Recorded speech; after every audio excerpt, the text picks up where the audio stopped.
Lord of Industrialization. Welcome back, brave explorers of impossible worlds. We are excited to have you here to continue this odyssey together. Before we continue, everything you'll hear is pure fiction. So please don't try to replicate combat techniques at home. This wonderful story in all its rights belong to its brilliant original author. We are only the messengers of entertainment. Want another dose of adventure? Subscribe to our YouTube channel so you don't miss a single chapter. And if you can't wait, our Patreon has exclusive surprises you'll love. Chapter 426. I'll take care of this. In the church, Frederick wept bitterly over his coffin. The nobles who had rushed in after hearing the news were confused as to whether this was an act or not, and unsure how to comfort him, so they sat on the benches and watched. Many looked at Lord Shakespeare, saying, "Your Excellency has studied acting for generations, so please give me some advice." Lord Shakespeare saw Frederick, dressed in the highest grade of white robe and sandals worn for mourning. The front of the robe was covered in mud, as if he had fallen on the road. One of his sandals was missing, and the sole of his remaining shoe was worn, showing signs of wear and tear, suggesting it had been worn for a long time. If this had been his first day meeting Frederick, he would have known this was not an act. Baron Woglomit, the court's top painter, had been commissioned to paint a series of oil paintings on William's life, and was now collecting material in the church with his two most prized students, Albrecht and Matthias. The final painting in the series, Farewell, depicts the Duke of Wessenland weeping over his coffin.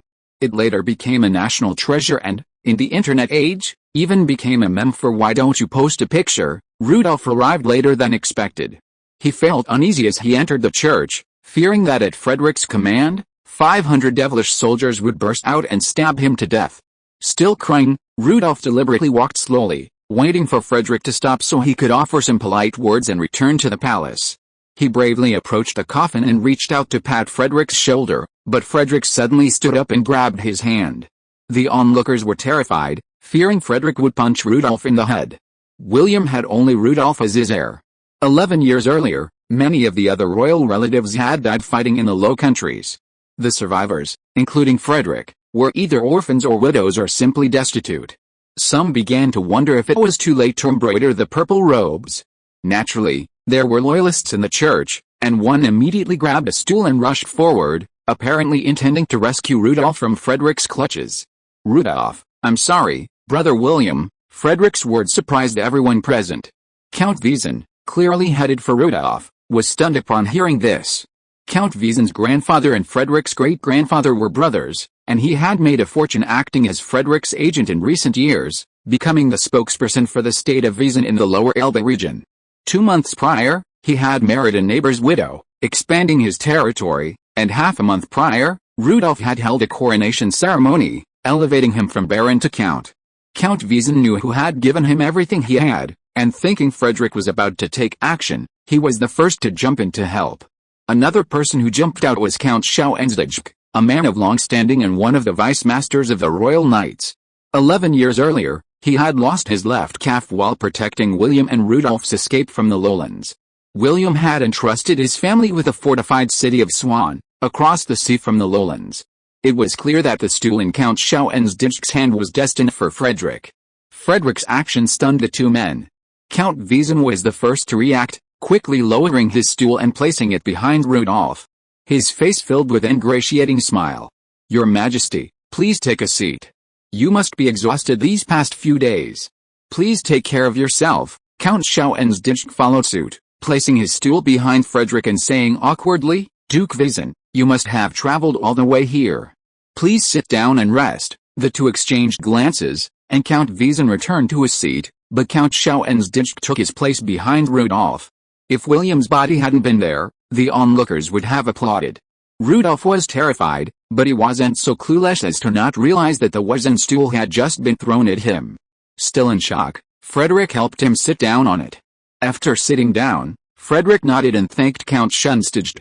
Then, he said to Rudolph, "There's something going on between Brother William and me that I haven't been able to tell you or anyone else, so there's been a misunderstanding." He addressed him as Brother William rather than King, clearly treating the matter as a family matter and implicitly using his seniority to put Rudolph in a superior position. Rudolph had no choice.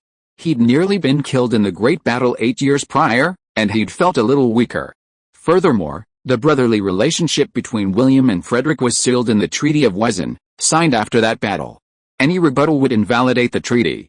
Whether Frederick would pursue independence or settle scores would then depend on his mood.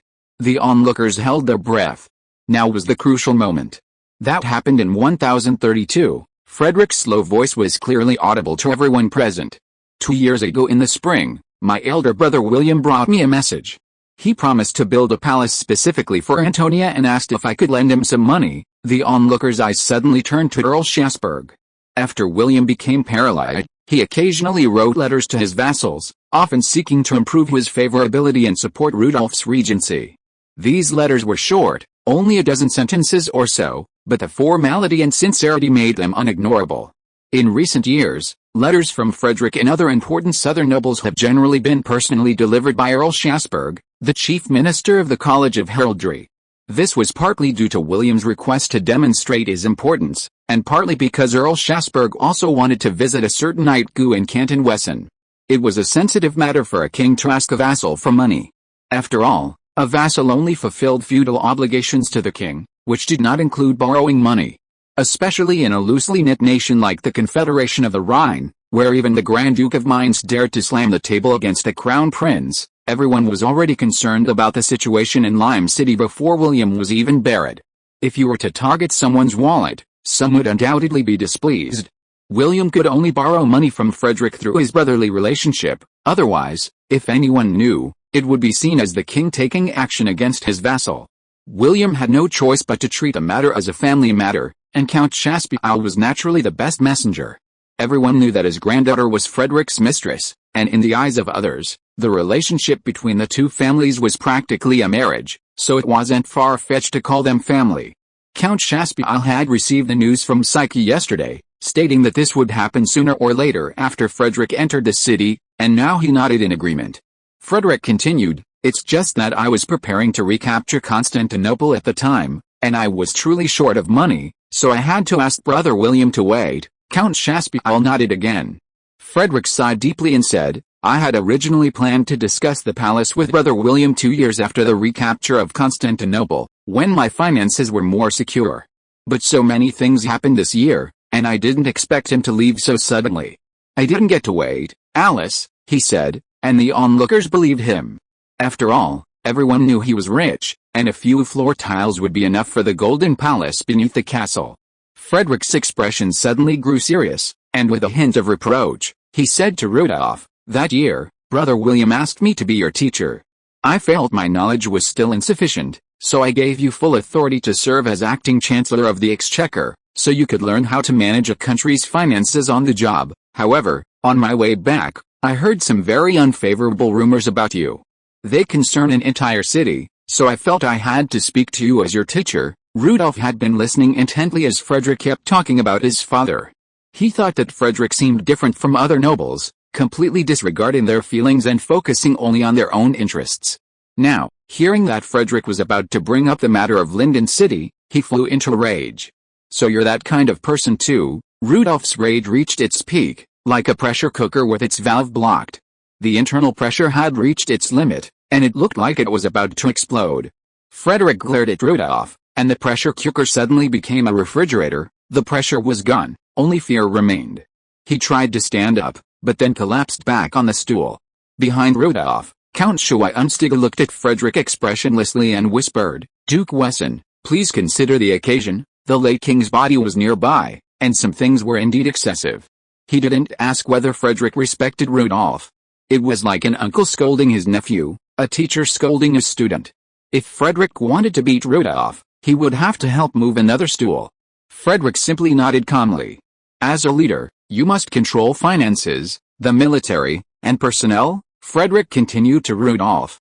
"But there's something more important than that, understanding people's hearts." He then glanced at the gathered nobles, snorted coldly, and said, "I want to criticize some people.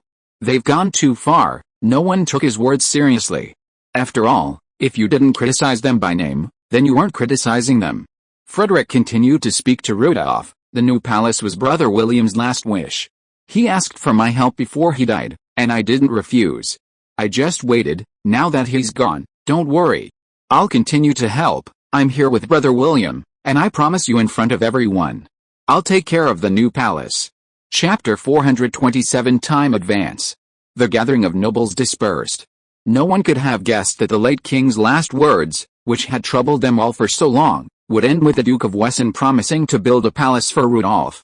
As Frederick and Rudolf left the church together in a carriage, Count Schauenstege squeezed in, still worried that Frederick was up to something.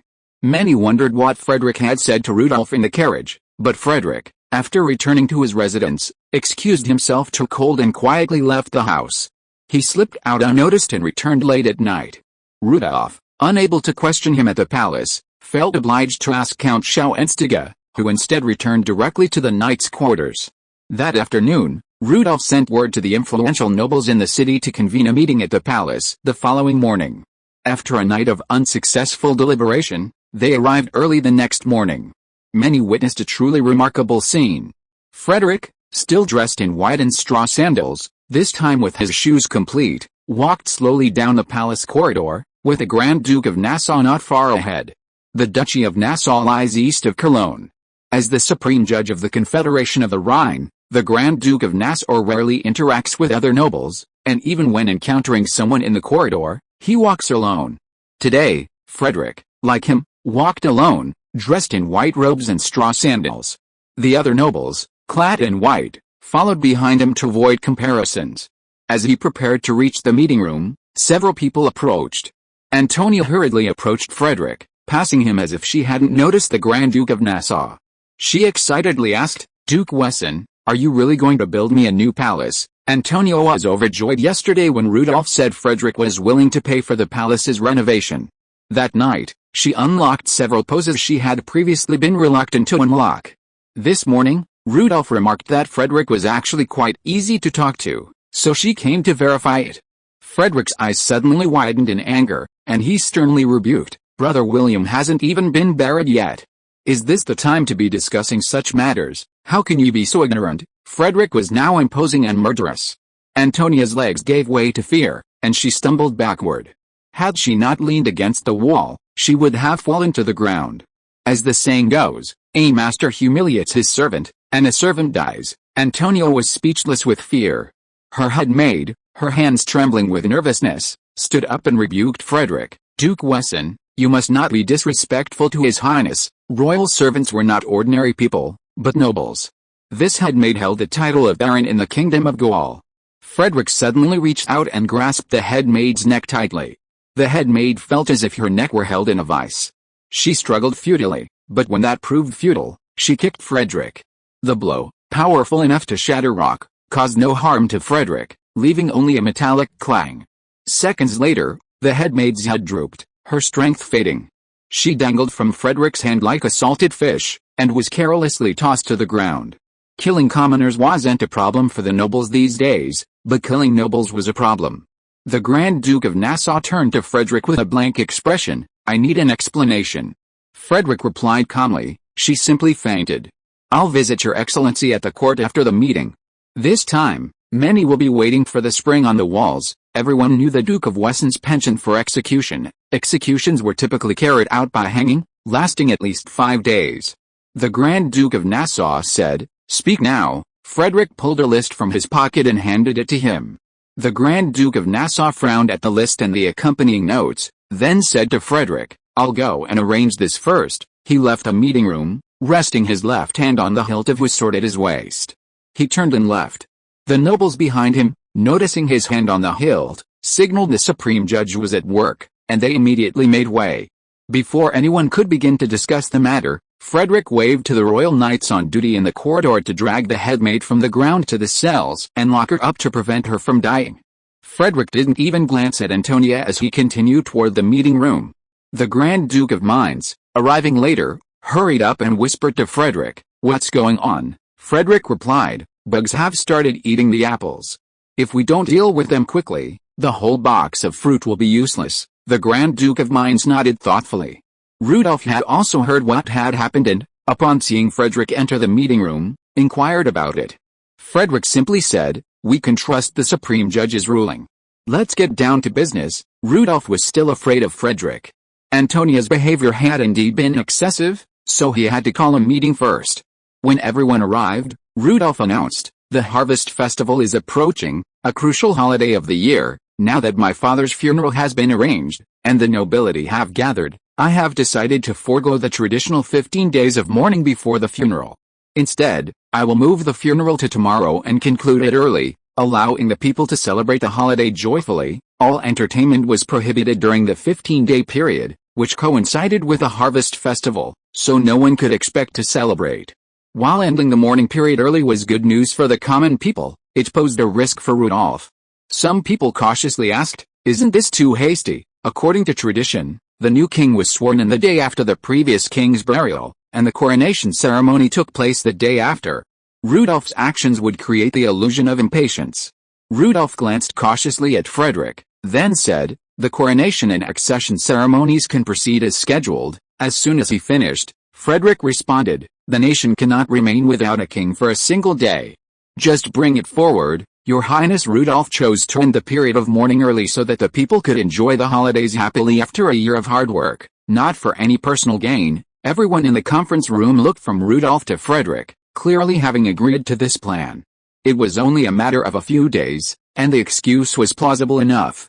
Preparations had already begun while William was unconscious, and the sooner they were done, the sooner they could return to their homes. So, they agreed. Both the previous king's funeral and the new king's coronation had established procedures. They would review them at today's meeting and, if approved, begin tomorrow. By the time the meeting adjourned, it was past lunchtime. Rudolph breathed a sigh of relief, secretly pleased that he had accomplished something so important and unconventional without objection. He left the conference room with a much lighter step. However, when Rudolph returned to the harem, he found Antonia weeping in her bedroom.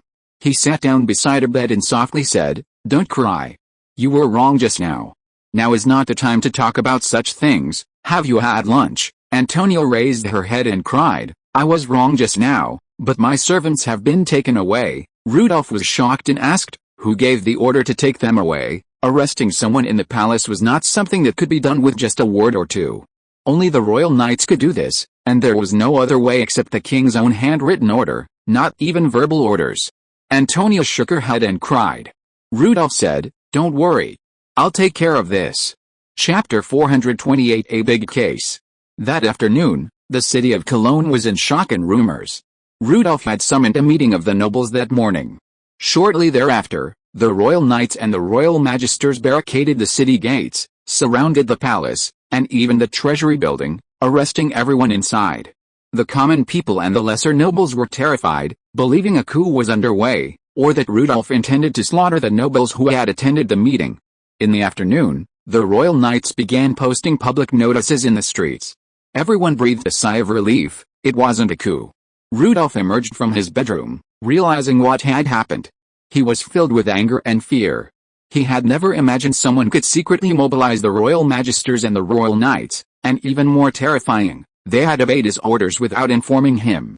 Just then, a servant arrived to announce that the Grand Duke of Nassau, the Supreme Justice, had arrived to report. In the reception room, the Grand Duke sat upright on a sofa, his sword resting on his waist. Rudolph entered and saluted. In Rudolph's heart, the shadow of the Grand Duke of Nassau was even greater than that of Frederick, because he had the power to beat him first and ask for his permission later, and he himself had been beaten many times for being naughty as a child. Rudolph asked his servant to take a set of tea sets imported from Teohuashi from the tea cabinet and put it on the coffee table. He then boiled some water and left. This white tea set was as thin as an eggshell, allowing light to pass through. It was said that only the royal palace in the entire Rhine alliance had it, and the Duke of Wesseland did not have it. Rudolph took out half a dark brown, dried paladin fruit from the jar, broke off a few pieces of the shell and seeds, put them in the teapot, and finally poured boiling water on it. After a while, Rudolph poured the brewed paladin fruit tea into a teacup and handed a cup to the Grand Duke of Nassau. At the same time, the Grand Duke of Nassau returned a warrant issued by William to Rudolph. This warrant was 2 years older than Rudolph. It was given to him by the Grand Duke of Nassau, who remained in Cologne, shortly after William became king and needed to go to war. He gave him a warrant to mobilize the royal magisters and knights in the city in case of danger. Since the home front was safe and sound at the time, the warrant was not needed. William trusted the Grand Duke of Nassau and let him keep it. Rudolph had no objection. The warrant would not expire until the funeral was over tomorrow. The Grand Duke of Nassau picked up the eggshell porcelain teacup and held it high against the light, revealing the color of the tea inside. Rudolph smiled. Many guests would look at the tea set this way when they first saw it. He said with some pride, "This is the eggshell porcelain bought by Antonia. I am the only one in the entire Rhine Alliance who has 2 sets. I gave one to Count Schweinsteiger yesterday afternoon." Archduke Nassau nodded and said, "Count Schweinsteiger's loyalty is obvious to all." He then asked, "Your Highness, do you know how much this tea set made from Teohuashi costs?" Rudolph said, "I heard from Antonia that such thin Teohuashi porcelain costs 10 times its weight in gold, and ordinary porcelain weighs 3 times its weight in gold. She handled all the utensils in the palace." "I don't know." Archduke Nassau took the cup in front of him and examined it carefully. He said, "I suggest you find out more about it. These porcelains were all shipped back from Teohuashi by the Kingdom of Kush after the demise of the Ghazi Empire's naval power last year. They were only sold to Wesson. Wesson's wholesale price for ordinary porcelain is slightly higher than its weight in gold. This particularly fine porcelain is 3 times the price of its weight in gold. Wesson's own porcelain is not as good, and is only 80% of its weight in gold." Rudolph frowned, realizing that the price was a bit exaggerated. The Grand Duke of Nassau continued, "Wesson has always been good at doing business. He intends to let the royal family drive the trend of porcelain, so the porcelain used by the royal family has been sold at a fair price in the past 3 years. According to the data provided by Wesson via telegram, the royal family bought 20% of the porcelain." He finally said, "All of this eggshell porcelain tea set was bought by the royal family, about 20 sets, and Wesson didn't keep a single one for himself." Rudolph was not so stupid as to not understand what he meant. Wesson sold 20 sets, and he only had 2 sets. Where did the others go?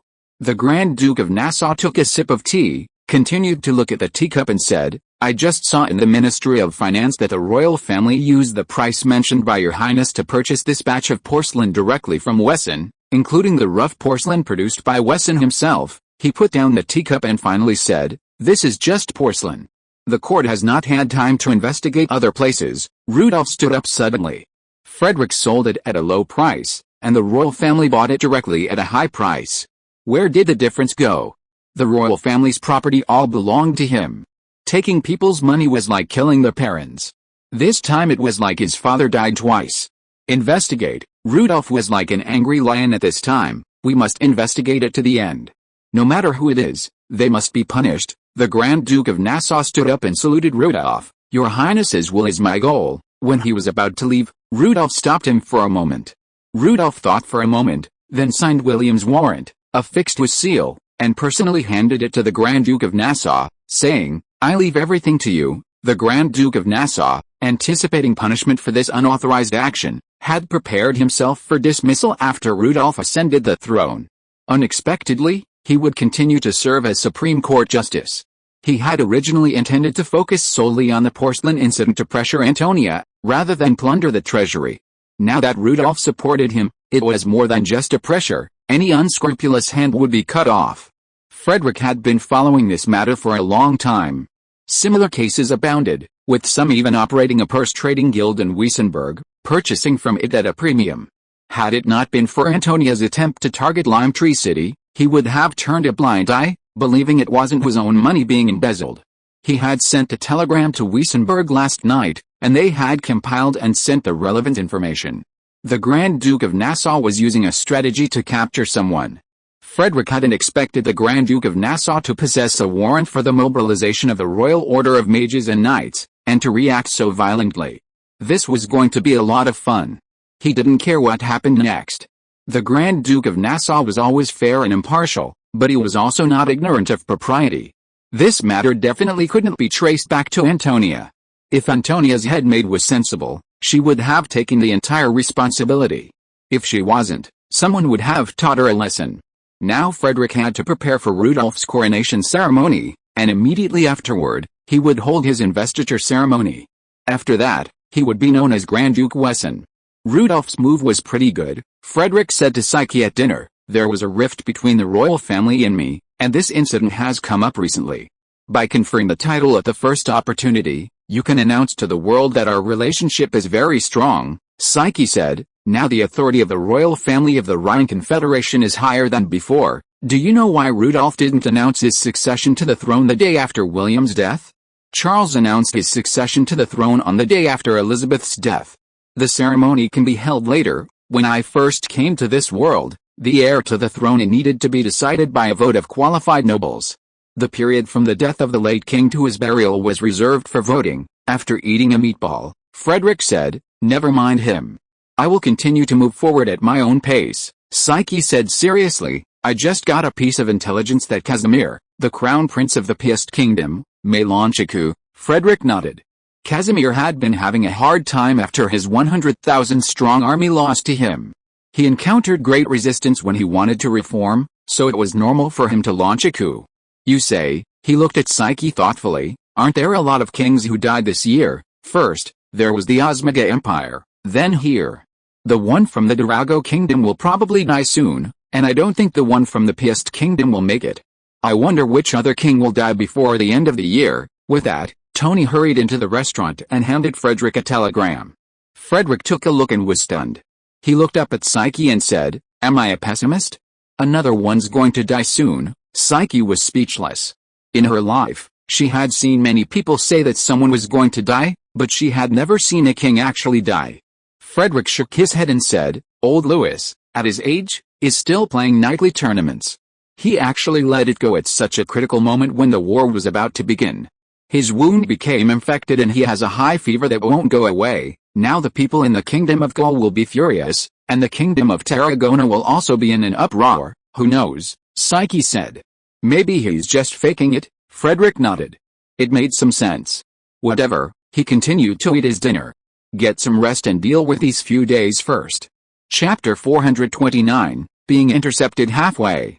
1034, as the sky gradually brightened, the chiming of church bells drifted over the city of Cologne. Inside the church, Cardinal Victor lit a large, scented candle and placed it atop William's coffin. A rich aroma instantly filled the hall. The choir children sang the funeral hymn, and the pallbearers approached the coffin. William's pallbearers were all high-ranking officials, archdukes and dukes. Frederick was among them. The Archduke of Bavaria had not returned from the Osmagoric Empire, and some were elderly and infirm, so their heirs represented him. Outside the church, a black carriage carrying the coffin stopped, its 4 black horses snorting constantly. Rudolph, dressed in black, sat at the driver's seat. Members of the Royal Order of Knights and the Royal Order of Magi flanked the carriage, leading the way. After a debate over who should lead the procession, Rudolph personally designated Count Schunstaged. Wheels rolled over the slippery road, white snowflakes falling on black mourning clothes. Choir chants and church bells were the only sounds in the city. The carriage arrived at the royal cemetery. As the coffin was lowered into the grave, shovelfuls of earth fell, marking the end of William's era in the Rhine Confederation.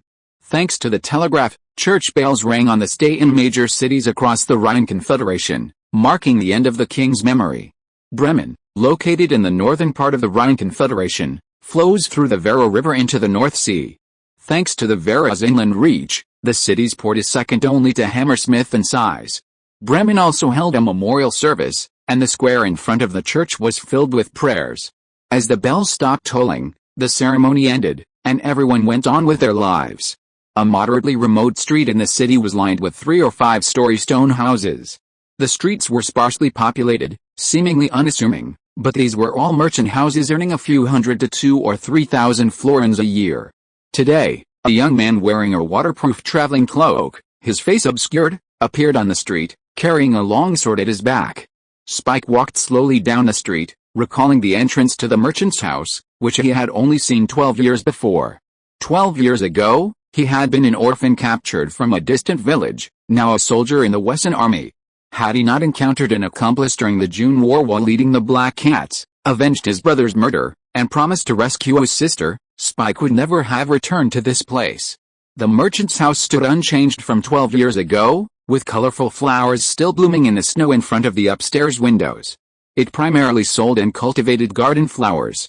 Spike breathed a sigh of relief. The army had given him little time off, and it would be troublesome if he couldn't find her. The merchant's house's customers were primarily stewards of nobles and wealthy merchants, who had gardens to maintain and could afford the hefty fees. Spike felt a sense of apprehension as he entered the door. He knew that while the business ostensibly sold flowers, it also engaged in shady dealings. He wondered if the person he was looking for was still alive, or had already been sold. The Chamber of Commerce had no counters or anything like that. Clients were either wealthy or noble, and service was primarily door-to-door. Visitors usually met in the tea room. The hall steward saw a man in a traveling cloak enter. There was no carriage outside, but judging by his shoes, he was a traveler who had come a long way. He looked quite different from the ornate and elegantly dressed stewards of the past. Spike wasted no time. A gold coin appeared in his hand, which he flicked to the steward who greeted him. The steward caught the coin and saw an image of a flower on it. Its leaves lay almost flat on the ground, and its straight stems were covered with small, bell-like flowers. This flower was a common death bell found in the forest. Eating the leaves would cause a rapid heartbeat, leading to death in humans and livestock. It was usually dried and used as rat poison or bait for carnivorous animals. The steward's expression suddenly grew serious. He had Spike taken to the tea room to rest, and then he went to a room. He used a knife to slowly slice the gold coin apart. A thin piece of red metal, half the size of a fingernail, was nestled within the gold. Under a magnifying glass, he could see a simple sketch of a pansy, cast from a mold. In the tea room, Spike quietly sipped his tea, laced with truth serum. His sword and backpack lay at his feet. A girl dressed as a maid stood behind him, holding several dark iron needles between her fingers. About an hour later, a lady of some 40, petite, arrived. She wore a cotton dress with vertical stripes of red, yellow, and orange. A silver necklace hung around her neck, and a ring sat on her right middle finger, the ring facing the palm of her hand. She sat down on the sofa across from Spike and asked in a clear voice, "Your Excellency, may I call you Pansy? What kind of flowers would you like to buy from the garden?" Pansy said nothing. Only those who could bring tokens of appreciation were regular customers. Spike raised his teacup slightly and asked with a smile, "Could you give me some of the truth serum in it?" Pansy smiled politely, thinking this time the guest was no ordinary person. She nodded to the girl behind Spike. The girl left the tea room for a while and returned with a thumb-sized brown glass bottle, which she placed on the coffee table. Spike glanced at the bottle and then said to Pansy, "My master has an older brother and a younger sister. His father is getting old and wants to make a will, but his condition is not good." Pansy nodded slightly. Helping to fight for the family inheritance was a common task. Spike continued, "My master had a sister who eloped with a Venetian merchant in her early years. The eldest master was very angry at the time and expelled her from the family. It's been almost 20 years now, and the eldest master's anger has subsided.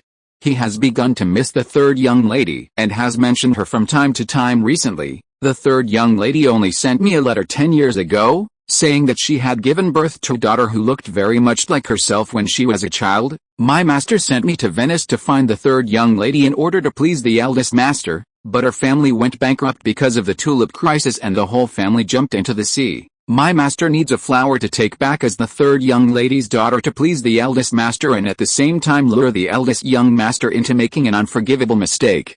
It would be best if..." He stretched out his hand and gestured near his neck, then continued. "The eldest master's Chamber of Commerce has made a lot of money doing business with the city of Wessenland in recent years. There are about 2,000 gold coins in his private safe. My master wants the Chamber of Commerce, which is a laying goose. The money in the safe can be divided into half with you." Spike finished speaking, pulling a brand new silk purse from his bosom and placing it on the coffee table. It sounded like it held 20 florins. Pansy pondered the situation. The deal was actually quite simple. Find a young woman to impersonate the granddaughter of the guild's owner, win his favor, and then have the owner's eldest son rape her, angering her. It wouldn't be difficult for a professional. Such deals only cost 200 or 300 florins, but this one would bring 1,000, a huge profit. Since the client brought a token of their past, indicating a previous, pleasant experience, Pansy didn't hesitate and agreed, "We'll take it. After all, they had the deposit, and if the person they sent over found things weren't going well, they could just run away. No need to worry." Spike pulled a palm-sized picture frame wrapped in waterproof cloth from his backpack and placed it on the coffee table. He said, "This is a copy of a portrait of the third young lady when she was 16. The third young lady's daughter has a mole near the left corner of her eye, her hair is a dark blonde, and her eyes are the same as the third young lady's. I don't think you'll make the mistake of the accent." Pansy took the portrait and studied it carefully. He couldn't just pick anyone to impersonate the third young lady's daughter, they had to be similar in appearance and age. A Venetian accent would be easy to solve. Spike waited calmly for a response, but inside he was a little nervous. He had put so much effort into this plan, and he wasn't sure if he could find the person he was looking for. Pansy pondered for about half an hour, then nodded and said, "We have the right flowers." Spike waited in the tea room until afternoon, where he had lunch. Pansy brought the person over. The visitor was a girl of 17 or 18, with pretty features, who bore a passing resemblance to the portrait Spike had brought. Her long, dark blonde hair reached down to her waist, and her eyes were as blue as the clear sky. There was a pinprick-sized mole just below the corner of her left eye. Spike reached out and touched the mole, finding it was still there. He nodded with satisfaction. The girl had stood there quietly since entering, her face expressionless, like a cheap figurine from a store. "Very good," Spike asked in the language of Sardinia. "Do you understand what I'm saying?" The girl replied, emotionless in the same language. "I do," Spike continued. The third young lady named her daughter Rose. It was her favorite flower back then. "You must remember this name from now on. How would you react if you saw a relative you hadn't seen in years?" The girl's frozen face flashed with shock, then a smile as warm as the spring sun, a smile you couldn't tell was acting. Spike nodded and turned to Pansy, who was standing nearby. "Excellent, that's her." Pansy was about to say something when a rhythmic knock on the door sounded, and she left the tea room. The door wasn't closed tightly. Curious, Spike's ears lit up with a faint white light, and he heard a low voice from outside. "The gardener has decided to take the job and send Cornflower to Corn City." Pansy said worriedly, "Cornflower is new and inexperienced, so I was thinking of assigning her a simple mission." The man said, "That inexperience is convenient. The target is 100,000 people killed with a few hundred men. They're very alert, and trying to conceal the truth will lead to discovery." Pansy could only say, "All right, I'll cancel the deal." She returned to the tea room and saw Spike gazing at the girl with lustful eyes. He asked her to leave, then apologized and returned the deposit and gave her a token of gratitude. Spike was furious, but helpless. He ordered Pansy to find a new candidate within 2 weeks. Pansy agreed and asked the guest to come back in half a month. Spike left the Chamber of Commerce angrily, walked around the crowded streets twice, found the right opportunity to change his cloak, and went to the port to look for a ship to Cologne. He had just confirmed that the person he was looking for was the one in front of him, but he was intercepted and sent to Cologne to carry out a mission. Judging from the profit analysis, it should be a high-risk assassination mission. The assassination target had killed 100,000 people with a few hundred people. There was only one person who met this standard these days. It was already dusk, and there were very few ships sailing. Spike anxiously asked at the port if there were any ships sailing at night. Just as the sun was about to set, there were several ships ready to sail at the dock in the distance. Judging from the flags, they were still Frederick's acquaintances. Spike rushed over and jumped directly onto the ship. Chapter 430 Coronation Ceremony. As the sun rose, the ringing of church bells awakened the city of Cologne. A military band played solemn music outside the palace. Rudolph, dressed in a white robe, boarded a golden open carriage with Antonia, heading for the royal church where the funeral had taken place 2 days earlier. Knights led the way, and the military band played behind. Rudolph's hands trembled with excitement as he sat in the carriage. The road, less than a kilometer long, was lined with celebratory crowds, streamers tossed from the crowd. Cardinal Victor, wearing a white crown and a gold-embroidered robe, greeted Rudolph at the church gates. Inside, a group of nobles lined the church in their finest attire. Frederick, dressed in a white robe and a purple cape embroidered with gold, held a gold-studded iron scepter, its tip inlaid with a fist-sized black pearl, a striking sight. Many people had just remembered that after the conquest of Constantinople, Frederick had been granted the title of Prince of Galata of the East Prussian Empire, thus qualifying for the purple cape. But no one understood the pearl scepter. Taking advantage of Rudolph's absence, Frederick explained that the kingdom of Kirch had recently granted him a territory called Kefata and the title of Count of Kefata. Everyone understood. Frederick had made substantial military achievements there, and it wasn't an exaggeration to say he had saved the country from the critical moment. Frederick didn't want to be so ostentatious, but tradition dictated that a grand occasion demanded a full display of status, and his attire had been delivered overnight. Surrounding him were several nobles who held titles from foreign lands, such as the Kingdom of Gaul and the Osmana Empire. Some were acquired through ancestral marriages, some through meritorious service as mercenaries, and some through honorary titles won during travels and tournaments. These titles were also evident in their attire and rings. As music began, Victor led Rudolf into the church and stood before a throne prepared for the altar. Antonia joined the nobles at the side. The first act of the coronation ceremony began. A priest brought over a bowl of glowing milk. Victor dipped his hand in some and gently placed it between Rudolf's eyebrows. A white light emanated from that spot, enveloping Rudolf's entire body and causing him to glow. This was a very ancient spell of the Church of Light, granting insect repellency and accelerating wound healing. In the church's early days, it had helped it to triumph in the missionary battle royal competition. Over time, more effective spells emerged, and this spell became a part of the ritual. Rudolf glowed with a faint white light, signifying his recognition and blessing from the god of light. Victor took a gleaming silver robe from a nearby tray and placed it on Rudolf, symbolizing his protection. Rudolf sat on a golden throne, a throne steeped in history, dating back to the Second Purian Empire, transported with great difficulty to Corinth during its fall. Now, let's begin our second task. Count Schunstigl, representing the royal knights, presented a sword inlaid with rubies, sapphires, and emeralds. Beecher, representing the royal mages, presented a short wand inlaid with multicolored magic crystals. These two treasures, also from the Second Purian Empire, symbolized the obedience of force to the royal authority. The Grand Duke of Nassau, the supreme judge, presented an ancient code of law, bestowed upon the local nobility by the Purian Empire centuries ago, symbolizing the king's authority as law. Frederick, Chancellor of Finance, also stepped forward with a tray and presented a golden key, a symbol of wealth. The Grand Duke of Mainz, the oldest of the nobles, approached the throne with a tray containing the golden king's ring. Count Chaspeler, Chief Minister of the College of Heraldry, placed the ring on Rudolf's head, symbolizing the noble's allegiance to the royal authority. After presenting various symbols of power, the Grand Duke of Palatinate dressed Rudolf in a purple silk robe and cloak, symbolizing the highest earthly status and power. This set of purple robes and cloaks were newly sewn, and Rudolf would be wearing them in his coffin 100 years later. Then the third item began. Rudolf knelt on one knee on the cushion facing the altar, with his head slightly lowered. Cardinal Victor held a golden crown inlaid with various gems in his hand. This golden crown came from the emperor of the ancient Purian Empire, and its matching scepter is now in the city of Constantinople. The spokesperson of the god of light raised the golden crown high, and slowly placed it on the head of the secular king amid the singing of the choir. At this point, Rudolf became the new king of the Rhine Confederation. The next item was inserted. A table was moved in front of the throne, and a set of tables and chairs were placed on the lower space next to it, and then pens and documents were prepared. Frederick calmly walked to a table and sat down. On the table was the supplementary Treaty of Wesson, an expansion of the Treaty of Wesson 8 years earlier.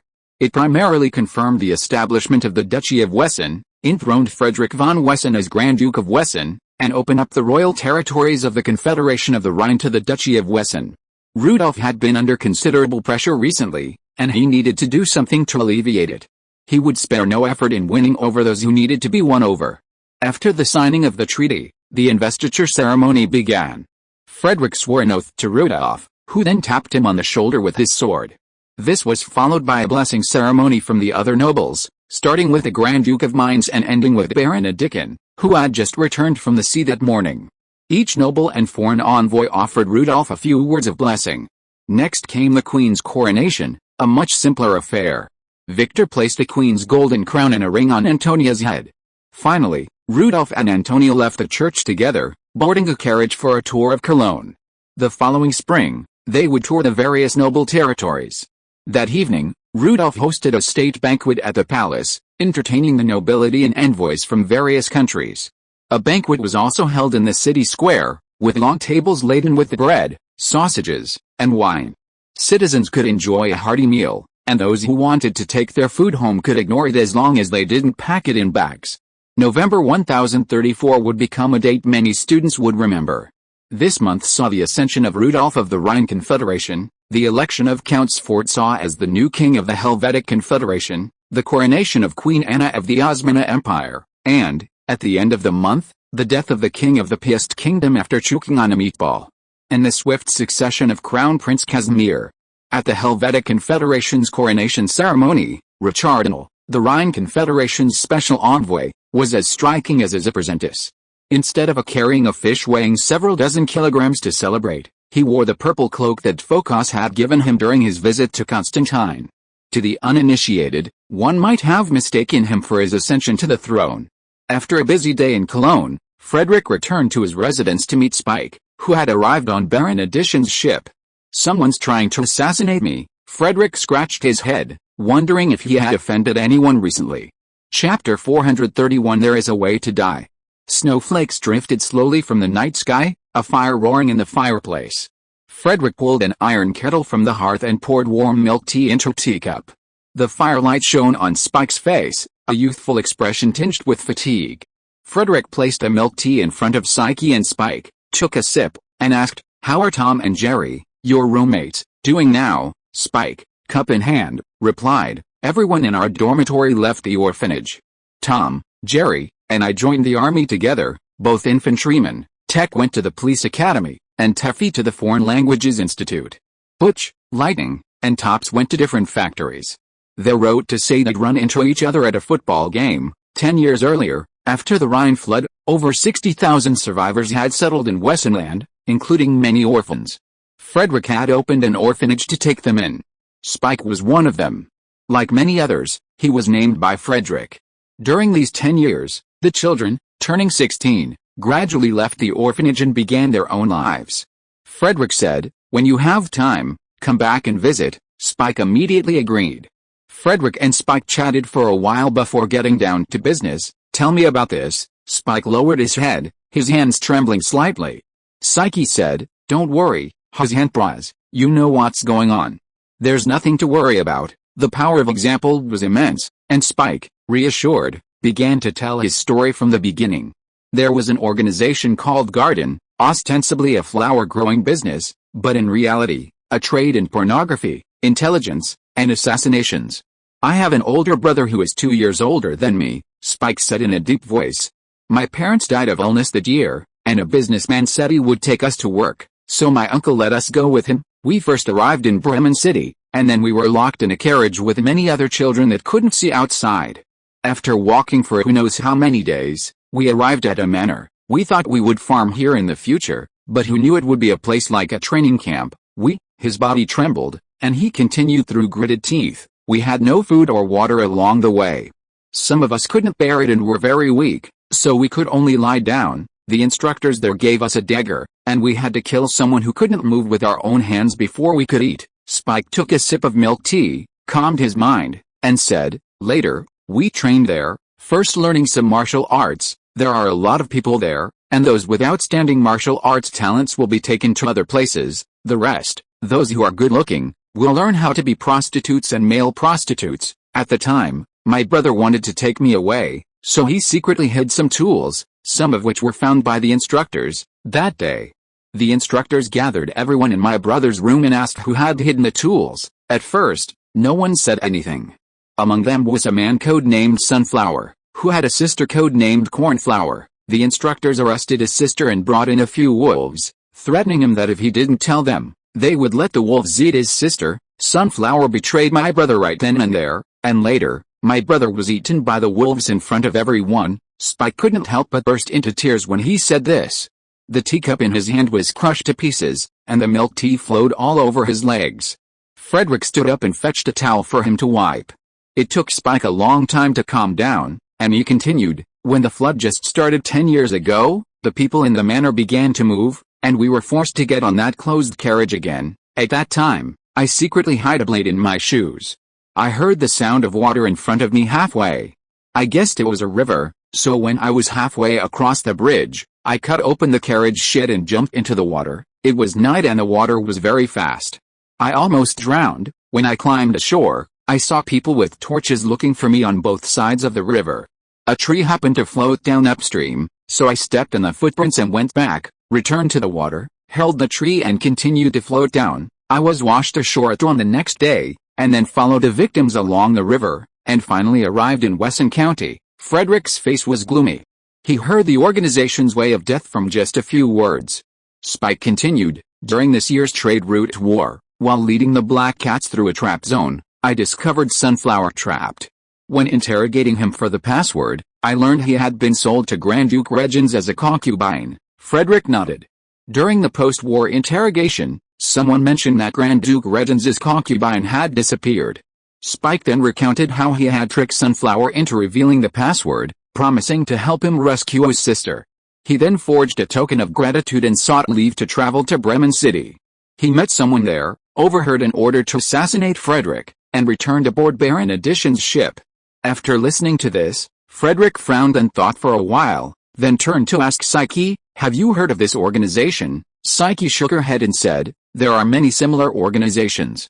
New ones rise, old ones die out, and they are constantly annexed and split. Even people in the circle find it difficult to explain clearly." Judging from Spike's experience, the fact that the Garden in Bremen City can get at least one manor shows that the power behind it is not small. It may be a branch of a certain organization, or it may be a noble alliance, or even the glove of the royal family. Frederick nodded. This kind of organization can't do big things, but it is good at disgusting people, and it hides in the gutter and is difficult to find and completely eradicate.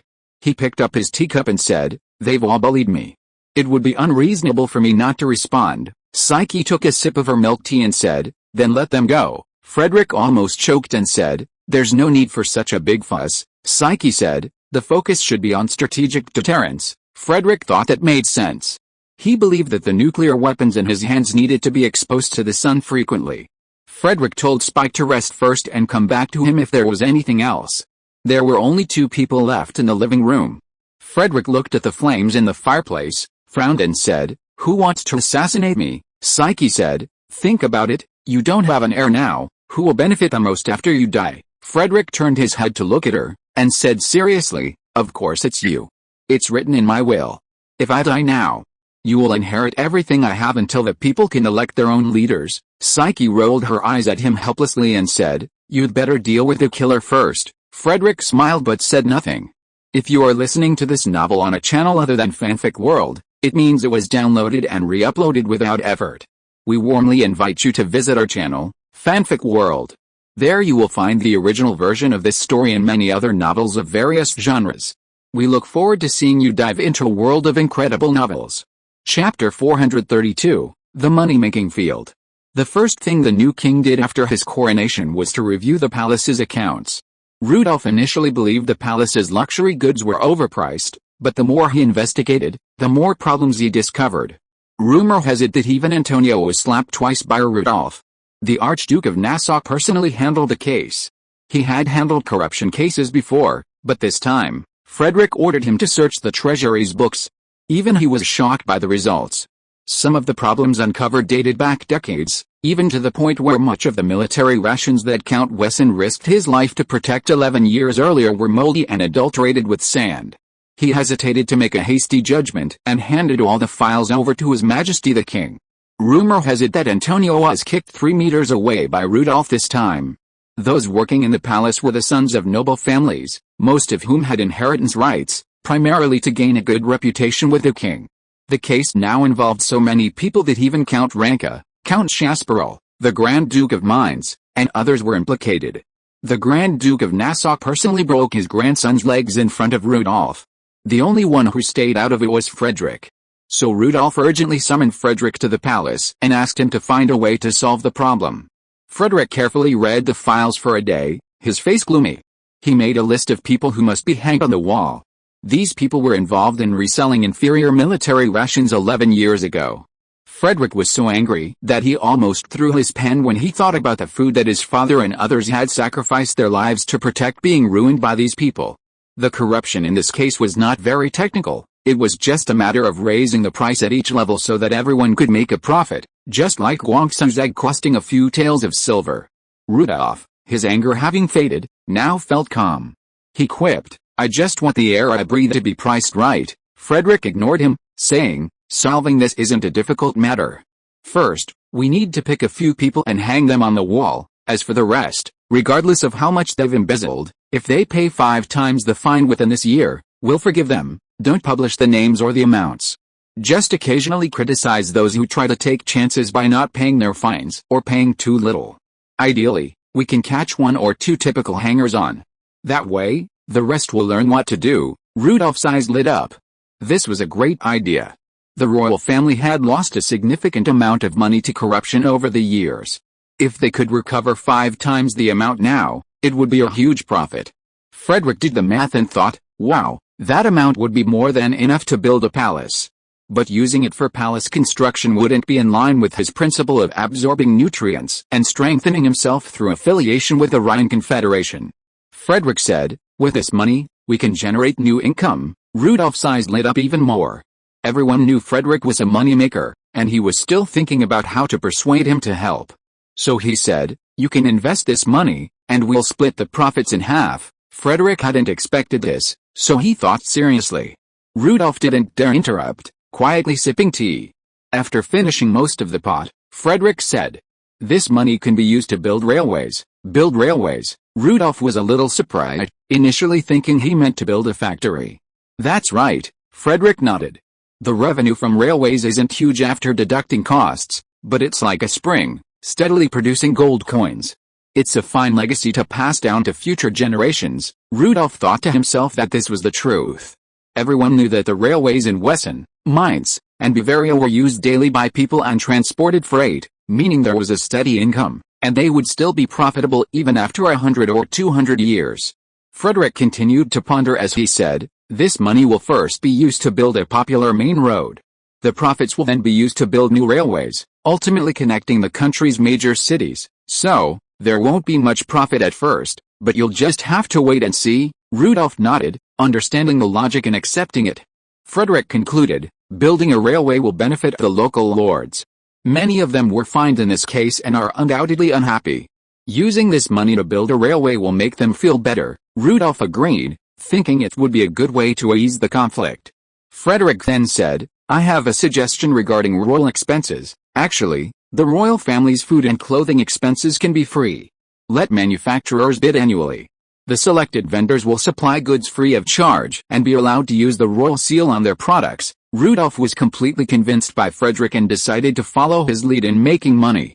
So when Frederick proposed establishing a postal system while the iron was hot, he approved without a second thought. Frederick chuckled as he left the palace. Rudolph hadn't questioned him about the postal system, leaving him full responsibility to do as he pleased. The nobles of Cologne breathed a sigh of relief.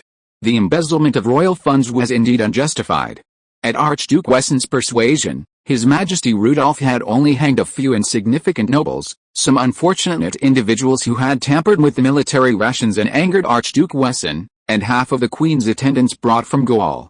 The rest were fined, with no major political shakeup. This was the best possible outcome. Furthermore, His Majesty Rudolph had decided to use some of the fines to finance railway construction, which was good news amidst the bad news. Some nobles, however, were short on cash and came to Frederick to borrow money. Frederick had them bring in some antiques to sell, intending to sell them in the Ghazi Empire for a profit. When assassins sent by the Garden arrived in Cologne, disguised as impoverished noblewomen, in a carriage, they saw a row of corpses hanging from the wall, swaying in the cold wind. Cornflower had no idea that the gallant noble she was supposed to meet was the one showing off the most. A long line formed outside the city gates today, with everyone waiting in the snow for inspection and registration. Cornflower's only companions were a coachman and an elderly maid, both her colleagues. Inside the carriage, she bit her lip tightly, her nerves raging. Anyone facing a powerful enemy right out of the novice village would react like this, but before setting off, she learned that her brother had been murdered by Duke Wesson in June, fueling her determination to complete her mission at all costs. However, this was Cologne, a city steeped in centuries of local nobility, and Frederick had just done them a favor. So, a single word from him was enough. The assassin, having just stepped out of the carriage for inspection, was met with a resounding blow to the back of the head. He was knocked unconscious, tied up, gagged, and delivered to her doorstep. Chapter 433, Postal Service Layout, Part 1. Frederick did not take the assassin's matter seriously. The two coachmen and maids were handed over to the relevant departments for handling, and Cornflower was directly thrown to Spike to deal with.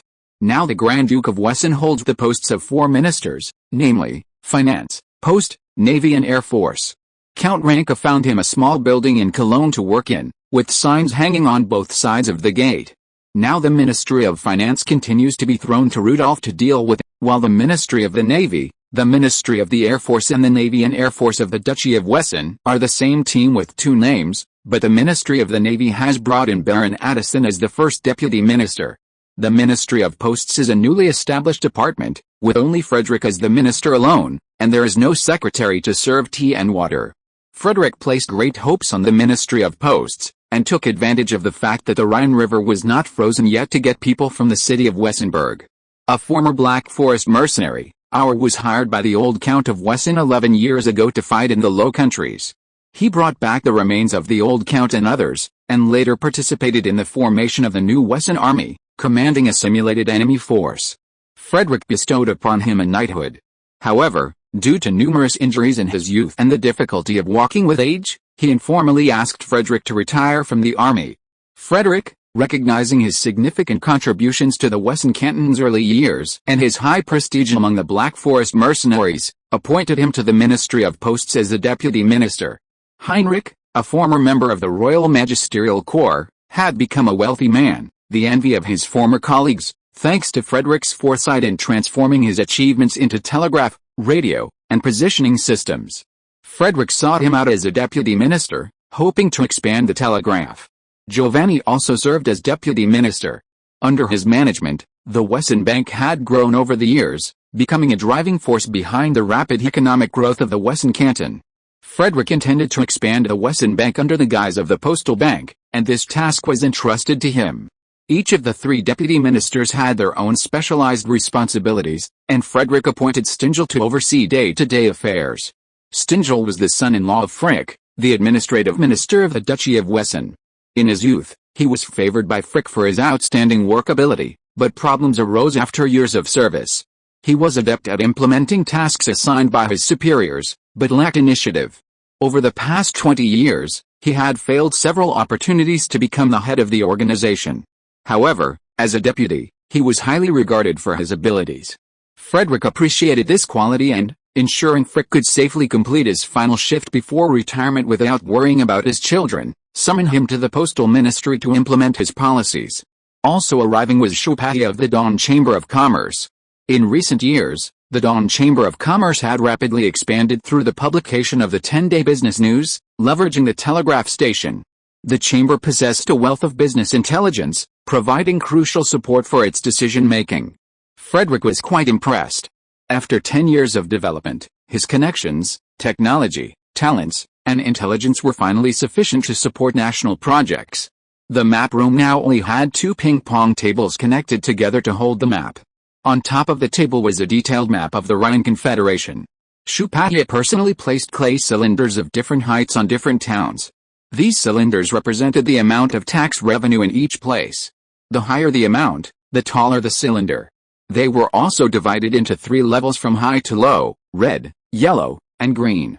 The city of Wessenberg simply placed 2 tall red cylinders. Choupatia then took out different colored yarns to connect the different towns. These yarns represented the amount of trade between the 2 places, which was also divided into 3 levels from high to low: red, yellow, and green. Choupatia was busy for 3 days to complete the map marking. During this time, Frederick was also busy, visiting local landlords and exchanging ideas on the establishment of a postal system. Long-distance mail delivery now relied on either a dedicated courier assigned by the lords or the common people, who could only rely on the services of merchant guilds with established trade routes. Telegraph stations would also subcontract their deliveries to areas outside of their cities to local merchant guilds. Frederick had established a small but experienced military mail system within the Wesson Army. Now, Frederick wanted to establish a nationwide agency specializing in mail delivery, freight transportation, and remittances, and the nobles supported his plan. The biggest challenge was the current unrest outside, and the need for postmen to be armed to protect them from bandits and feral animals challenged the power of the local nobles. Frederick assured them that postmen would only be equipped with weapons for self-defense and would not intervene in local disputes, which reassured the nobles. The others were also busy, and as they began formally arranging their work, Frederick asked Stingel, "How are the postal codes being compiled?" Efficient and accurate mail sorting and delivery depended on postal codes. Frederick brought a detailed geographical catalog and map of the Rhine Confederation from the palace and asked Stingel to compile the postal codes for each region. Stingel replied, "According to my master's instructions, I have divided the regions into 4 tiers based on geographical and political factors, and compiled 6-digit postal codes. The primary district in each region is numbered 1, and the remaining districts are numbered from left to right and top to bottom on the map. This is a very tedious task, and I'm not bringing many people with me. It's expected to take a month." Frederick nodded. Nobles often compete with each other in strange ways, and the size of their territorial postal codes could become a source of conflict. So, aside from the capital and the regional capitals, which are ranked first, the others should be numbered by location. Because Wessenberg is located southeast of the Rhine Confederation, the Duchy of Wessen's postal code is the second to last of the first 2 digits, just above the Duchy of Bavaria, leaving the other nobles with no objections. Frederick said, "Once the postal codes are compiled, compile them into a booklet with maps. Every post office should have several copies." Stingel immediately wrote it down in his notebook. Frederick pulled a brown paper bag from his briefcase, unloaded several items, and placed them on the table, introducing them one by one. "These are envelopes of different sizes I designed. When mailing letters, you must use the same envelopes. The zip code and mailing address must be filled in according to the specified format. These are stationary. You can use them as you like. They're sold with the post office. These are called postcards. They have a design on the front and the address and content on the back.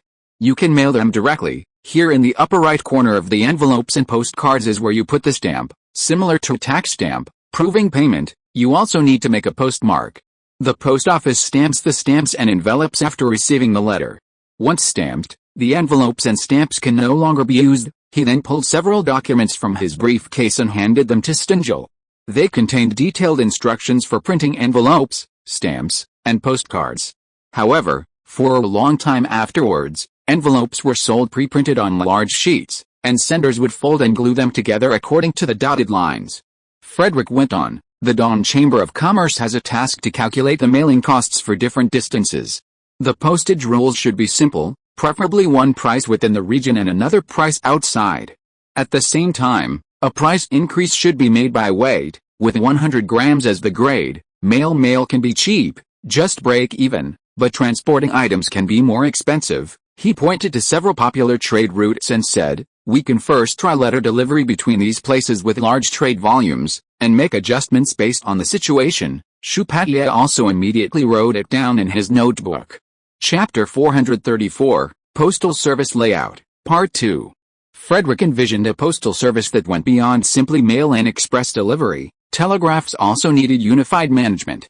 He said, "I plan to take over the portion of telegraph stations across the Rhine Confederation that belonged to the Dawn Chamber of Commerce and transfer it to the Ministry of Postal Affairs.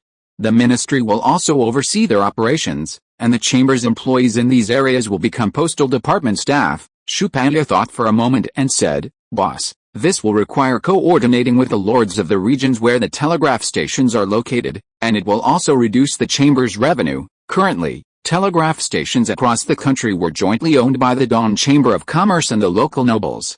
If these were nationalized, there would likely be conflicts with the local nobles." Frederick, prepared for this, said, "You're hinting that I'll have to give the royal family a share of the profits from this business." Seeing that Choupatier didn't understand, he continued, "In the next few years, we'll build telegraph stations in every town. It will be easier to operate under the guise of the state." Choupatier understood. The boss was trying to expand under the guise of the state. However, this would cut a significant chunk out of the Dawn Chamber of Commerce's profits, increasing operating costs and making him feel bad. To Frederick, this was just like moving from his left pocket to his right. If anyone wanted to reap the fruits, they would have to ask Wessenland's approval. However, he added, the telegraph department will just be rebranded and run independently. You can become a deputy minister in the postal department, but you'll still be in charge of it. How about that? Choupatier naturally agreed. His actual job remained unchanged, but now that he was a high-ranking official, how far could a knighthood be? Heinrich also understood his responsibilities and said, "My task is to roll out the telegraph network?" Frederick nodded and said, "Yes, the postal bank will be rolled out at the same time as the telegraph network." Giovanni understood what his boss meant and asked excitedly, "You mean, Wherever there is a telegraph station, there will be our bank. Frederick nodded and said, in the future, I will send a sum of money from the postal bank in Wessenberg to someone in Cologne and pay a certain handling fee. The telegraph station in Wessenberg will send a telegram to Cologne, and Cologne will send the telegram to the payee. The payee will use this telegram to withdraw the money from the postal bank in Cologne. Giovanni immediately said, this is to telegraph the interbank bills of exchange, so there is no need to worry about the bills of exchange being lost or damaged on the way. Regular reconciliations can also be done by telegram in the future, which is much more convenient. Some banks and their Avalardo family have interbank bill of exchange business, which is convenient for large chambers of commerce and traveling nobles to deposit and withdraw money in different places, but the verification procedures are a bit complicated. With telegraph stations now in many places, communication has become much easier. Often, telegrams arrive before the person even arrives, preventing fraud. It would be even more convenient if the banks in two places were part of the same system. Giovanni thought for a moment and said, I suggest that the local postal banks collaborate with a local Abelardo family bank. This would avoid many risks. Frederick smiled and agreed. Collaborating with a local tycoon would be convenient, and it would also increase Giovanni's status and influence within the family, offering many potential benefits. Heinrich said, I can set up a dedicated communication line for the bank, which won't conflict with regular telecom lines. Frederick nodded and said, yes, that's a good idea. It would be better if we also added dedicated lines for government and military affairs. Heinrich agreed. Or, who only knew how to fight and kill, initially thought this deputy minister was a gift from Grand Duke Wesson to support him in his old age. Now, upon hearing about the plan to open banks in various regions, he understood his mission. Commander, he couldn't change his military habits for a while. My task is to arrange for the boys to guard the bank. Right, Frederick said, it's not just as simple as protecting the bank. The transportation of mail cannot afford any mistakes. It requires trustworthy and powerful people to protect it. Can the boys in the Black Forest shoulder this responsibility? Or immediately stood at attention and said loudly, Commander, you can trust the men in our Black Forest. The Black Forest mercenaries are also an old brand. The men who grew up in the forest are good at ambushes and counter-ambushes. Some years ago, some veterans who retired from the Wesson Army went back and opened a hunter school. Everyone who came out of the school is a good guy. In recent years, many young men have gone to serve as guards for caravans, and those bosses all gave them thumbs up and praised them. The Wesson Army and the Black Forest mercenaries have a deep connection.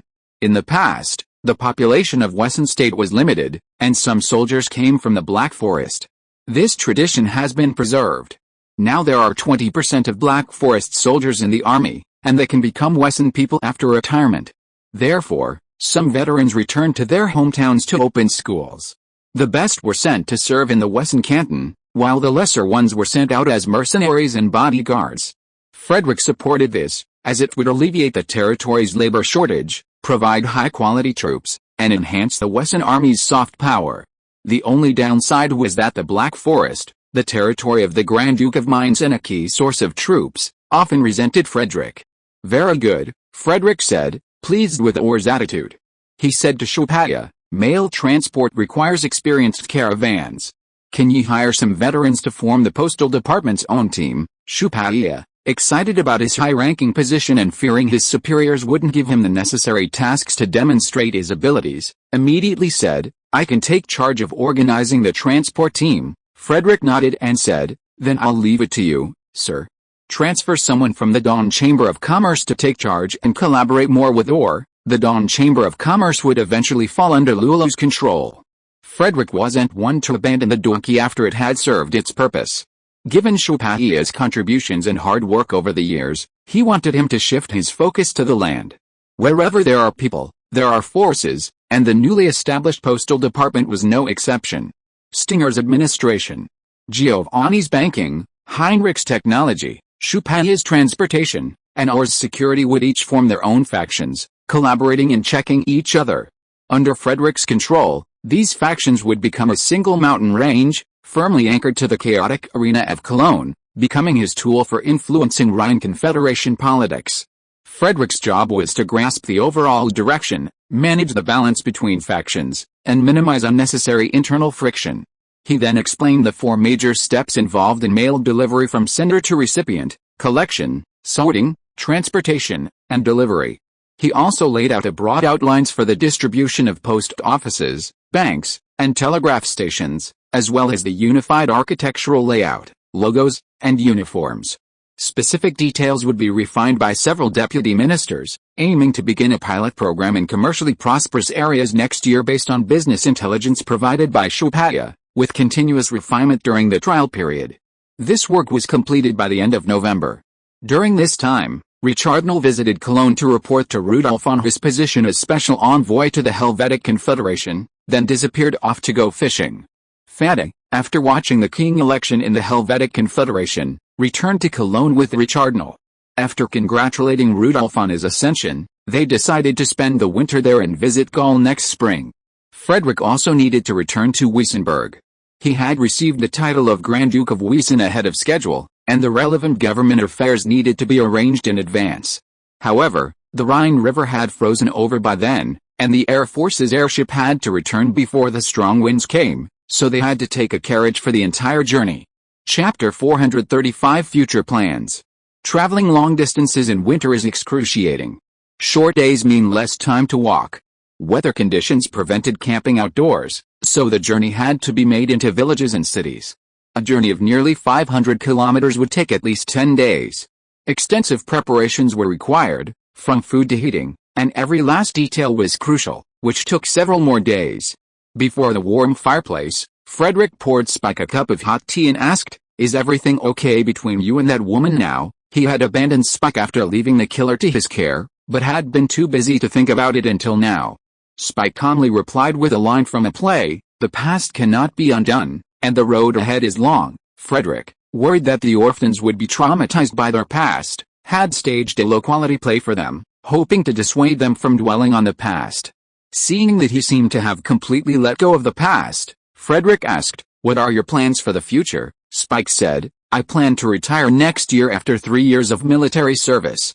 I won't be renewing for 2 more years. After I retire, I'll take out a loan to build a chicken farm. I promised her brother I'd give her the money, but I've already spent it, and I need to earn money to pay her back." Frederick nodded. Perhaps military service wasn't for him. Killing people brought back memories. Spike, an orphan and a veteran, had access to loan policies, so getting a loan to build a small chicken farm wouldn't be a problem. The Duchy of Wesson was currently on the rise, and hard work could lead to a good life. Raising chickens was a good business. "That's fine." Frederick offered him some pointers. The golden-skinned chickens introduced from the southern continent have been successfully bred. They're small, but they taste great. You could give them a try. Don't spend your money recklessly. Save it to marry a wife and live a stable life. If you can't find a wife, come to me. I can introduce you to one. Spike, a little over 2 meters tall and with muscles much more muscular than his peers, blushed like a little girl and stammered, "I'm pursuing a girl I met last year. She thinks I'm pretty good. She likes chicken, so I decided to raise chickens." Frederick smiled and nodded. "That's good. A warm family life can heal many psychological wounds." In the afternoon, Cornflower took over the fireplace. Frederick asked her, "What are your plans for the future?" Cornflower looked confused and shook her head. "I don't know. I'll leave it to the adults." Frederick had taken her for a public walk through the streets yesterday to reassure the people in Bremen that the operation hadn't failed, and that the incident at the city gate that day could be explained as a case of mistaken identity. Cornflower learned the truth about her brother's death from Spike. He had killed her brother, and she had no say in the matter. However, she had been raised in the organization, having learned only to please men and assassinate, with no other skills. Frederick said, "You will have to forge your own path in the future. Think about how you can support yourself." Cornflower lowered her head and thought for a moment, then whispered, "Sir, I will be your lover. I know 48 positions, and I've never let a man touch me." "Think about it," Frederick continued. "What else can you do besides these?" Cornflower whispered, "Besides those, I only know how to use a knife and a dagger. The instructor said I have great strength in my hands, and my strikes are steady, quick, and accurate. I'm a natural with a dagger. If you need me, sir, I can be the dagger in your shadow." Frederick shook his head and said, "It would be better not to rescue you than to let you kill people." "Is there anything else?" Cornflower thought for a long time, unable to think of any other way to support herself, and tears fell. Frederick took out his handkerchief, leaned over, and wiped her tears. He said, "I've got a place where you can work and earn money. It's a little hard, but it's definitely legitimate money. From now on, you can live your life in my territory. You don't have to worry about those people bothering you." Cornflower immediately knelt before Frederick and grasped his hand. Her greatest fear wasn't death, but being taken back to that place worse than hell. If she had his protection, she wouldn't have to fear. With all her strength, she gripped Frederick's hand tightly and said excitedly, "Thank you, sir, thank you, sir." The girl stood up and removed all her clothes, revealing skin as white as jade. Frederick noticed a slight difference in color around the base of her left hemisphere, perhaps some kind of tattoo, though it wouldn't be obvious without close inspection. The girl picked up a teaspoon from the coffee table, walked over to the fireplace, and dipped it into the fire. When the spoon was red hot, she sat on Frederick's lap and pressed the spoon into her hand. She bit her lip tightly, continuing to hold Frederick's hand as she pressed the back of the dark red teaspoon against a tattoo of the southern hemisphere. Frederick noticed her body trembling uncontrollably, veins bulging, sweat beads forming on her forehead, and traces of soul magic running through her where she had been burned. The girl leaned weakly against Frederick's chest, whispering anxiously, "Please continue." Frederick and Psyche had studied soul magic for years. Although their grades weren't as impressive as Maria's, they could see that it was a form of control. This type of magic was placed on the subject through a tattoo, requiring regular recharging. When activated, it could render the subject's life a living hell. Frederick was about to suggest that Psyche could easily break the spell, eliminating the need for brute force to destroy the tattoo, but then he realized that breaking the spell was one thing, but removing the marks on her body and mind was another. "Hold on." Frederick had her lie on his lap, her head tilted downward to expose the tattoo. He reached over and heated the teaspoon in the fireplace, holding her hand with his other. The pain intensified, the soul-wrenching agony felt like a baptism. The ascetic's practice was to lash out at both body and soul, drawing closer to the divine within through pain. To put it bluntly, it was to create hallucinations amidst pain, and to interpret these hallucinations as divine guidance. When it was all over, the girl opened her eyes in the morning light, a transformed person, like a butterfly dancing among flowers, her eyes more vibrant than ever. And there was one last place. The girl once again heated a teaspoon to burn away the ordinary cornflower tattoo on the sole of her foot. Frederick said to her, "I heard you loved Rose the most. Let's use that as your new name." Rose nodded. 50 years later, Rose had retired from the slaughterhouse. Enjoying the company of her children and grandchildren, and often reminiscing about the winter that changed her life. Just as Frederick was returning to Wessenberg, Bremen welcomed an unexpected visitor. Chapter 436 Reemployment. Back in June, in Amstel, tulip prices were still soaring. In a mansion rented out to passing merchants, 3 distinguished men sat in the living room, drinking and chatting. 3 sword masters, Dennis, Branimir, and Dixon, had been employed by the Grand Duke of Franconia. Recently, they and the Mage Boar, under Grand Duke Regens, were besieged near the Marienburg fortress by Richardner and his men. Boar was killed, forcing them to escort Lady Franconia away. Now that Lady Franconia and her children had safely arrived in Amstel, they were recruiting mercenaries to return to her family. Their mission was complete. Their last shift ended, and news arrived from the south of the annihilation of the coalition forces and the death of the Grand Duke of Franconia, meaning they were out of work. They had worked together for years, and while there had been conflicts in the past, they were often due to power struggles. Now that they had each gone their separate ways and found new jobs, they likely wouldn't see each other again. They met one last time before parting ways. They quickly discussed their future plans. Dennis took a swig of wine and said, "I want to go east." Branimir asked him, "To the kingdom of Pist?" "I'm afraid that's not a good choice." Dennis shook his head and said, "No, there's been too much internal strife there in recent years." Boar was squeezed out. "The 3 of us have been fighting non-stop for so many years. Honestly, I'm tired. I want to rest for a while and find a quieter place." With their separation imminent, some words didn't matter. Dixon pondered, "The only places east of the kingdom of Pist are the Principality of Yilgarad.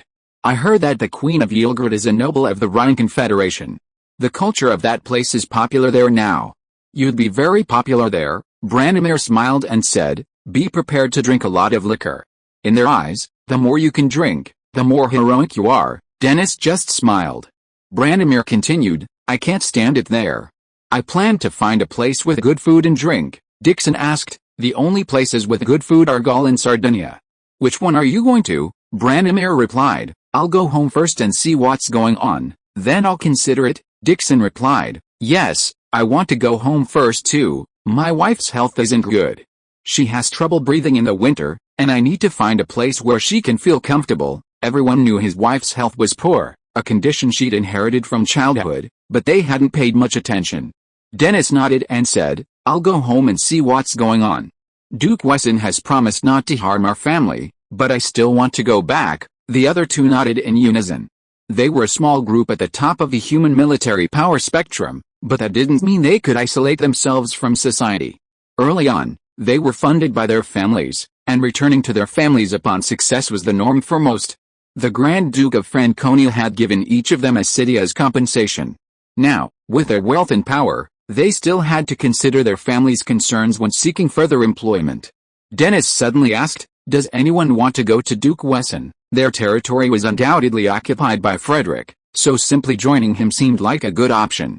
Dixon shook his head. It's not that simple. Branimir also shook his head, saying, with Richardnal and Master Psyche here. Who knows if he'll want defeated fighters like us? Dennis said, that makes sense. The three chatted for a while longer before dispersing and heading home. Dennis returned home on the day the tulip price crashed. His home in Coburg, once the northernmost tip of the Duchy of Franconia, was located on a key route to the Forest Sea region and had a thriving trade. When Dennis returned, it had been occupied by Wesson troops. The city was in good order, with numerous Wesson soldiers patrolling the roads. His family's holdings within and outside the city were unaffected, the farms were still operating, and the shops were open. Dennis had married in his youth, but his wife died of a difficult childbirth. For the next 30 years, he devoted himself to martial arts and did not remarry until 10 years ago, when he married a widow with a child. The tragedy of that year left a psychological scar on him. Now his two biological sons were 6 and 8, and his stepdaughter was 12. He spent his days at home with his family and catching up with the children's homework. During this time, the mayor and garrison commander from Wesson State visited. Time passed, and one day in mid-August, Dennis was in the garden pavilion, sharpening a stick to use as a fishing rod, when his stepdaughter, Minnie, arrived with a cake. Dennis treated her like his own child. Seeing her bring the cake he had made, he knew something was up. He sat her down on a chair nearby and began to eat. The cake was cloyingly sweet, suggesting a request of great importance. After eating the cake, Dennis wiped his mouth with a silk handkerchief handed by the servant behind him, and asked his daughter with a smile, "What do you want to buy today?" Minnie shook her head and said, "Father, I don't want to buy anything today." Dennis asked again, "Do you want me to take you hunting?" "Hunting is fine, but don't let Mother know, otherwise I will have to drink well water again." Minnie shook her head again and said seriously, "Father, I want to go to Wesson Medical College to study. In the future, I want to win the Golden Durian Award like Miss Florence, and let the Emperor give me the award." Dennis saw his daughter's determined eyes and said with a stern face, "Minnie, when I was your age, the elders in the family often told me many life lessons. Now it's time for me to tell the children about life lessons. I have only known how to wield guns and swords in my life, but I have reached heights that many people can never reach in their lifetime. My lesson is very simple. Once you identify something, do it wholeheartedly. If you think you can do it, then pack your bags and set off tomorrow morning." Minnie said happily, "Father, I can do it." In early September, Dennis and his family arrived in Nuremberg. He first took Minnie to Wesson Medical College, inquired about the admission requirements, and arranged for Minnie to attend a middle school, allowing her to take the college entrance exam in 2 years. Dennis's wife decided to stay in Nuremberg, caring for their daughter while their son attended elementary school. Dennis agreed, leaving the housekeeping and other minor matters to his wife, who had more important things to attend to. A few nights later, by the river, Dennis, while searching for a spot with his fishing gear, greeted a fisherman. "Sir Richardnal, what a coincidence to meet you here." Richardnal, looking at his luminous float without turning back, asked irritably, "Why have you been trying to track me down these past few days? Do you want a duel?" Dennis put down his stool and sat down, preparing to cast his rod. No, I just wanted to ask you for advice on fishing. By the way, I heard there are many streams in the forest and ocean with giant fish. People there use bait that mimics frogs and small fish. I wonder if you're interested. Richardal smiled and said, do you need to teach me that? Just say it directly. Don't beat around the bush. They were all intelligent people, and he understood Dennis's humble attitude. While the Sword Saint and the Magic God seemed untouchable to other transcendental beings, they had their own unique world among their peers. Dennis felt a little awkward, but quickly adjusted himself. Well, my children are studying in Nuremberg, and my eldest daughter is working towards becoming Miss Florence. My wife is here to take care of the children. It's boring to be home alone now that they're all here. I was wondering if there's any work I could do here. Richardal chuckled to himself.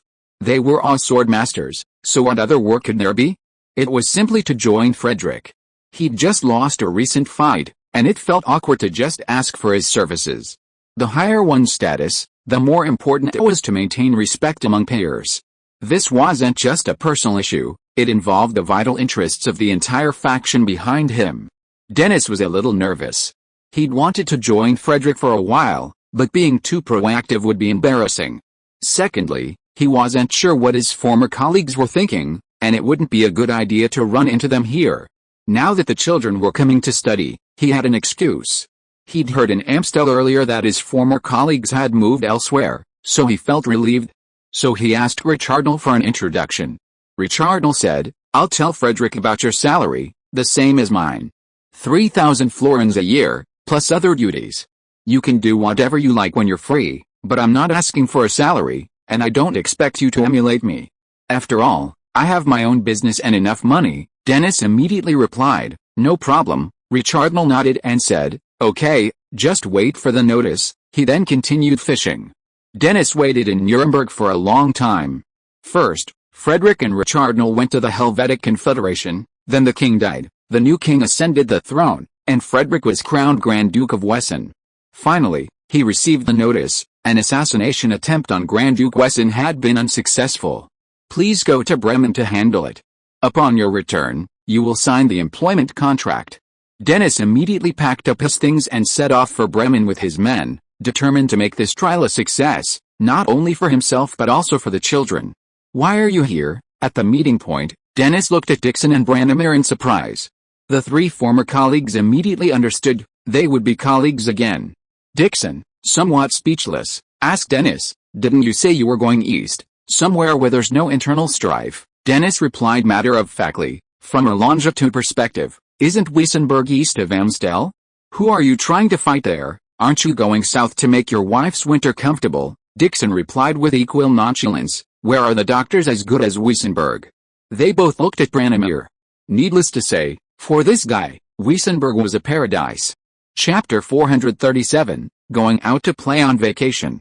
1034, the day before winter saddle, the Wesson Daily devoted 3 pages, starting with the front page, to a report titled Justice May Be Late, but it will not be absent, the Brute Gang's destruction, about the 3 sword masters' annihilation of the garden and its history and crimes.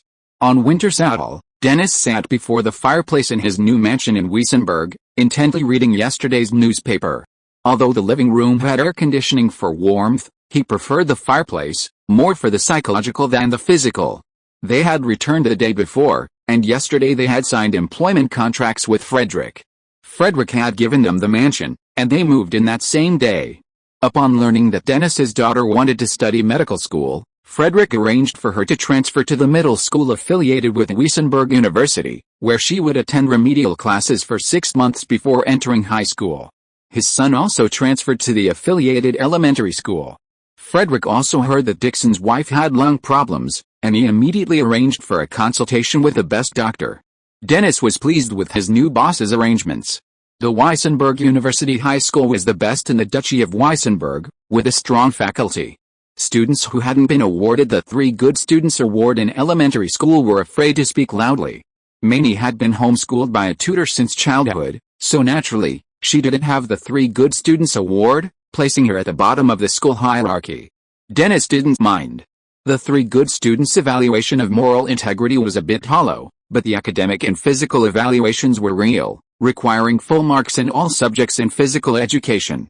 Warriors like them were judged by their strength, and their position in the hierarchy was determined by their ability. It was only natural that his daughter would be looked down upon at school for her lack of academic ability. The subtle sounds of the children getting upstairs caught Dennis's ear. He had to wear new clothes today, so he donned a dark gray suit himself. Dennis continued reading the newspaper. The raid on the garden that day had been painstakingly conducted. 3 of them, each on a floor, easily contained everyone. The students and disciples who accompanied them, after tying up the people, quickly identified the surrounding strongholds. Suicide and lying in front of them were out of the question. After obtaining the location of the stronghold, the 3 men took their respective forces and set out separately, not delaying dinner after their mission. Bremen, a prosperous port city, also had a branch of the Dawn Chamber of Commerce, whose history dated back to the founding of its predecessor, the Guild Alliance, and had been a local tyrant for centuries. The city council remained silent, fearing the wrath of Grand Duke Wesson. They even coordinated with the Dawn Chamber of Commerce to organize a massive convoy to transport all relevant personnel and supplies to Wessenberg overnight. Dennis thought it was a trivial operation, an opportunity for Grand Duke Wesson to demonstrate his authority.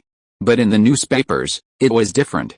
They were like angels descended to earth, wielding the sword of justice, slaying the demons that ravaged the world. After reading the report, Dennis, a sword master, blushed, but found it quite satisfying. The children quickly changed into their new clothes and came to the living room, wearing warm down jackets and new coats. The 2 little boys looked refreshed in their white, double-breasted Air Force dress uniforms and wide-brimmed hats. Dennis was a bit puzzled by the fashionable winter dress Maine was wearing. It looked a bit like a long cape, a bit like a bohemian shawl. The red dress was printed with white snowflakes, and the thick wool looked very warm. After breakfast, the family began opening presents. Dennis gave his daughter a hospital microscope, which wasn't a problem for him. Both sons received a pneumatic gun that fired soft gel bullets and goggles, toys that boys in Wesson supposedly had. Dennis received a gift from Frederick, an ornately decorated high-powered revolver, the same model Richard Knoll had. He smiled so hard his mouth reached his ears. As the sun rose and the temperature rose, Dennis took his family to nearby Nanu Park. Frederick had organized a garden party to enrich the public's entertainment, and the crowds were as large as those at the World's Fair. Even before entering the park, Maine grabbed her father's hand and said, "I want to ride in a hot air balloon." Dennis, eager to ride himself, naturally agreed. But his eyes couldn't leave the park's high-tech amusement ride, the Ferris wheel. A 30-meter-tall behemoth stood behind the trees, its slowly rotating wheel adorned with benches filled with people. The line in front of the hot air balloons was packed, and the 3 balloons were constantly busy. Dennis had never queued before, but as a new arrival, and having heard that the property belonged to Grand Duke Wesson's fiancée, he couldn't afford to act like a big shot.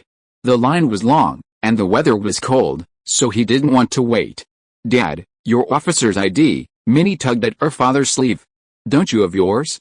You don't have to wait in line." She had attended school in Nuremberg for a few months and had learned a lot about local customs.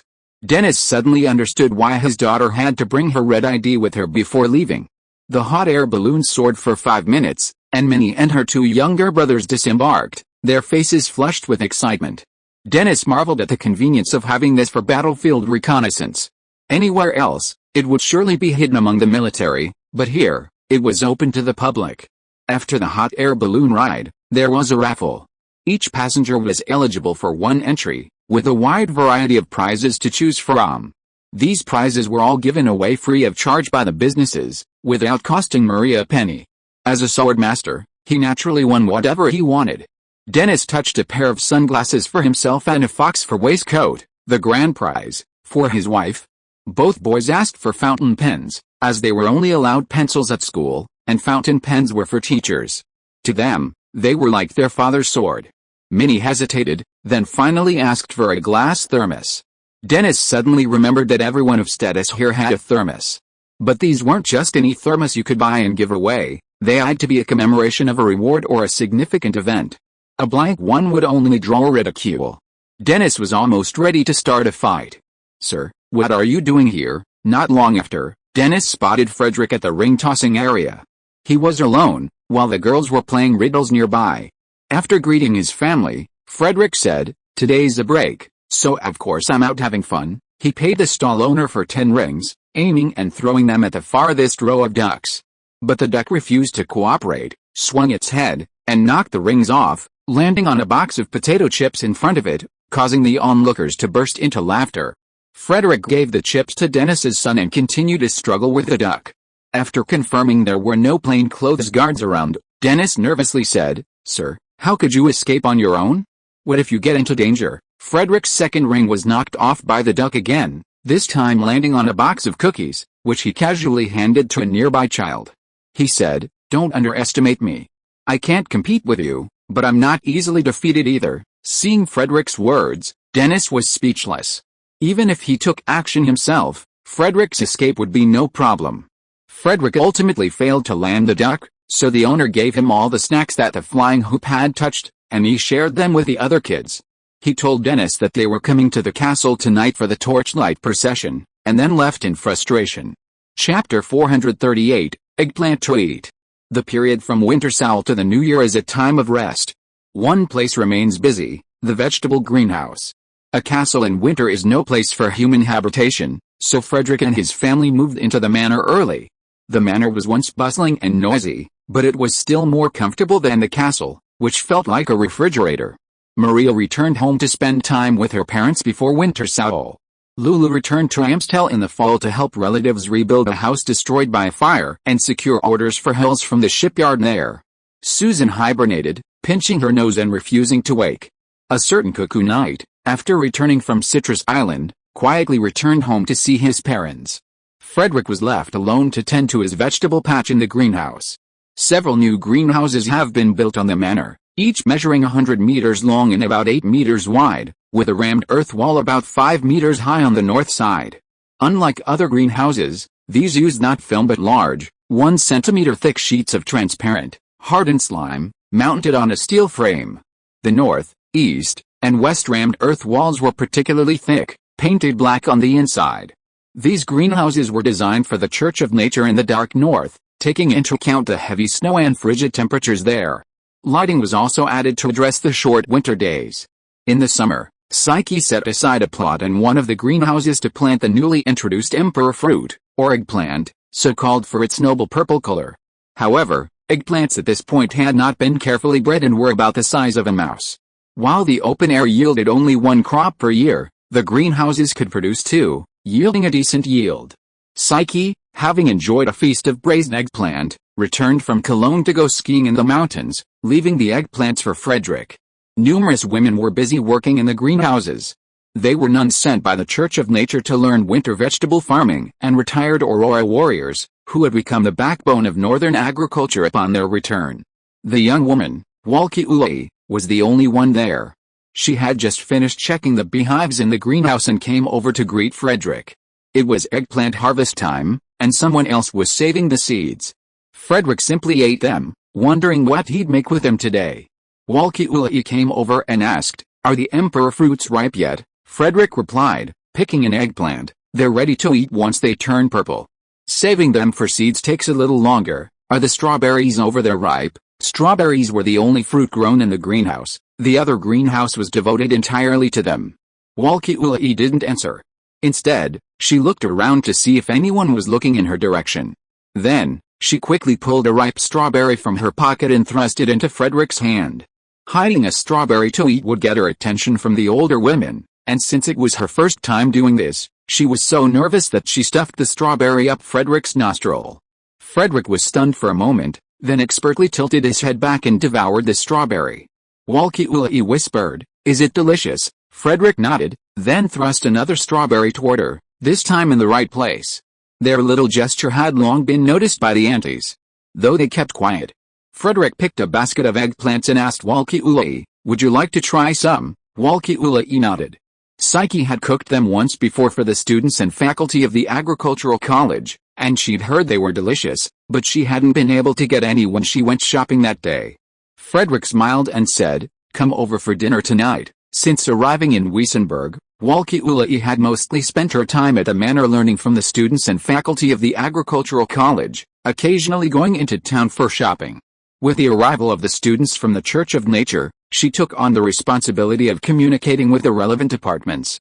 Since the World Expo, Frederick had been either busy with household chores or out and about, rarely interacting with her. He planned to ask her more about things in the north. At tea time, Walki'uli arrived at the manor, bringing some homemade northern snacks.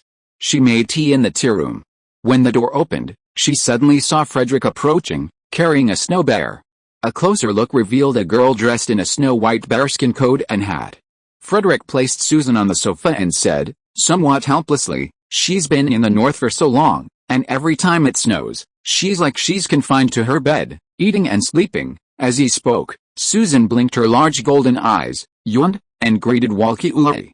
Then, she leaned forward and rested her head on Frederick's lap, looking languid, as if ready to go back to sleep.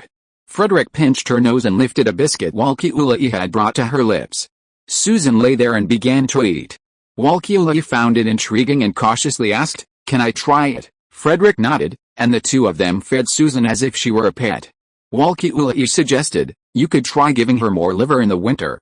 We have children with this condition there, and it might help." Frederick thought there was some truth to this. Perhaps Susan suffered from seasonal iron deficiency anemia, a lack of oxygen to her brain that was causing her frequent dozing. He and Walkie-Ule chatted for a while about things in the north.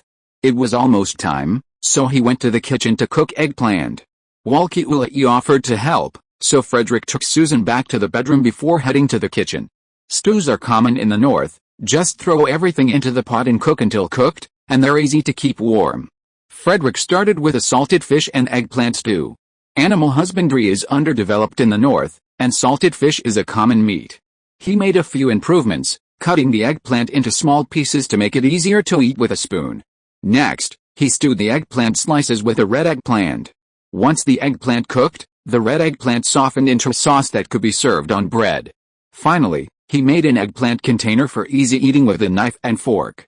When Walkie-Ule saw Frederick adding a medicinal herb to a dish, her face suddenly turned as red as a strawberry.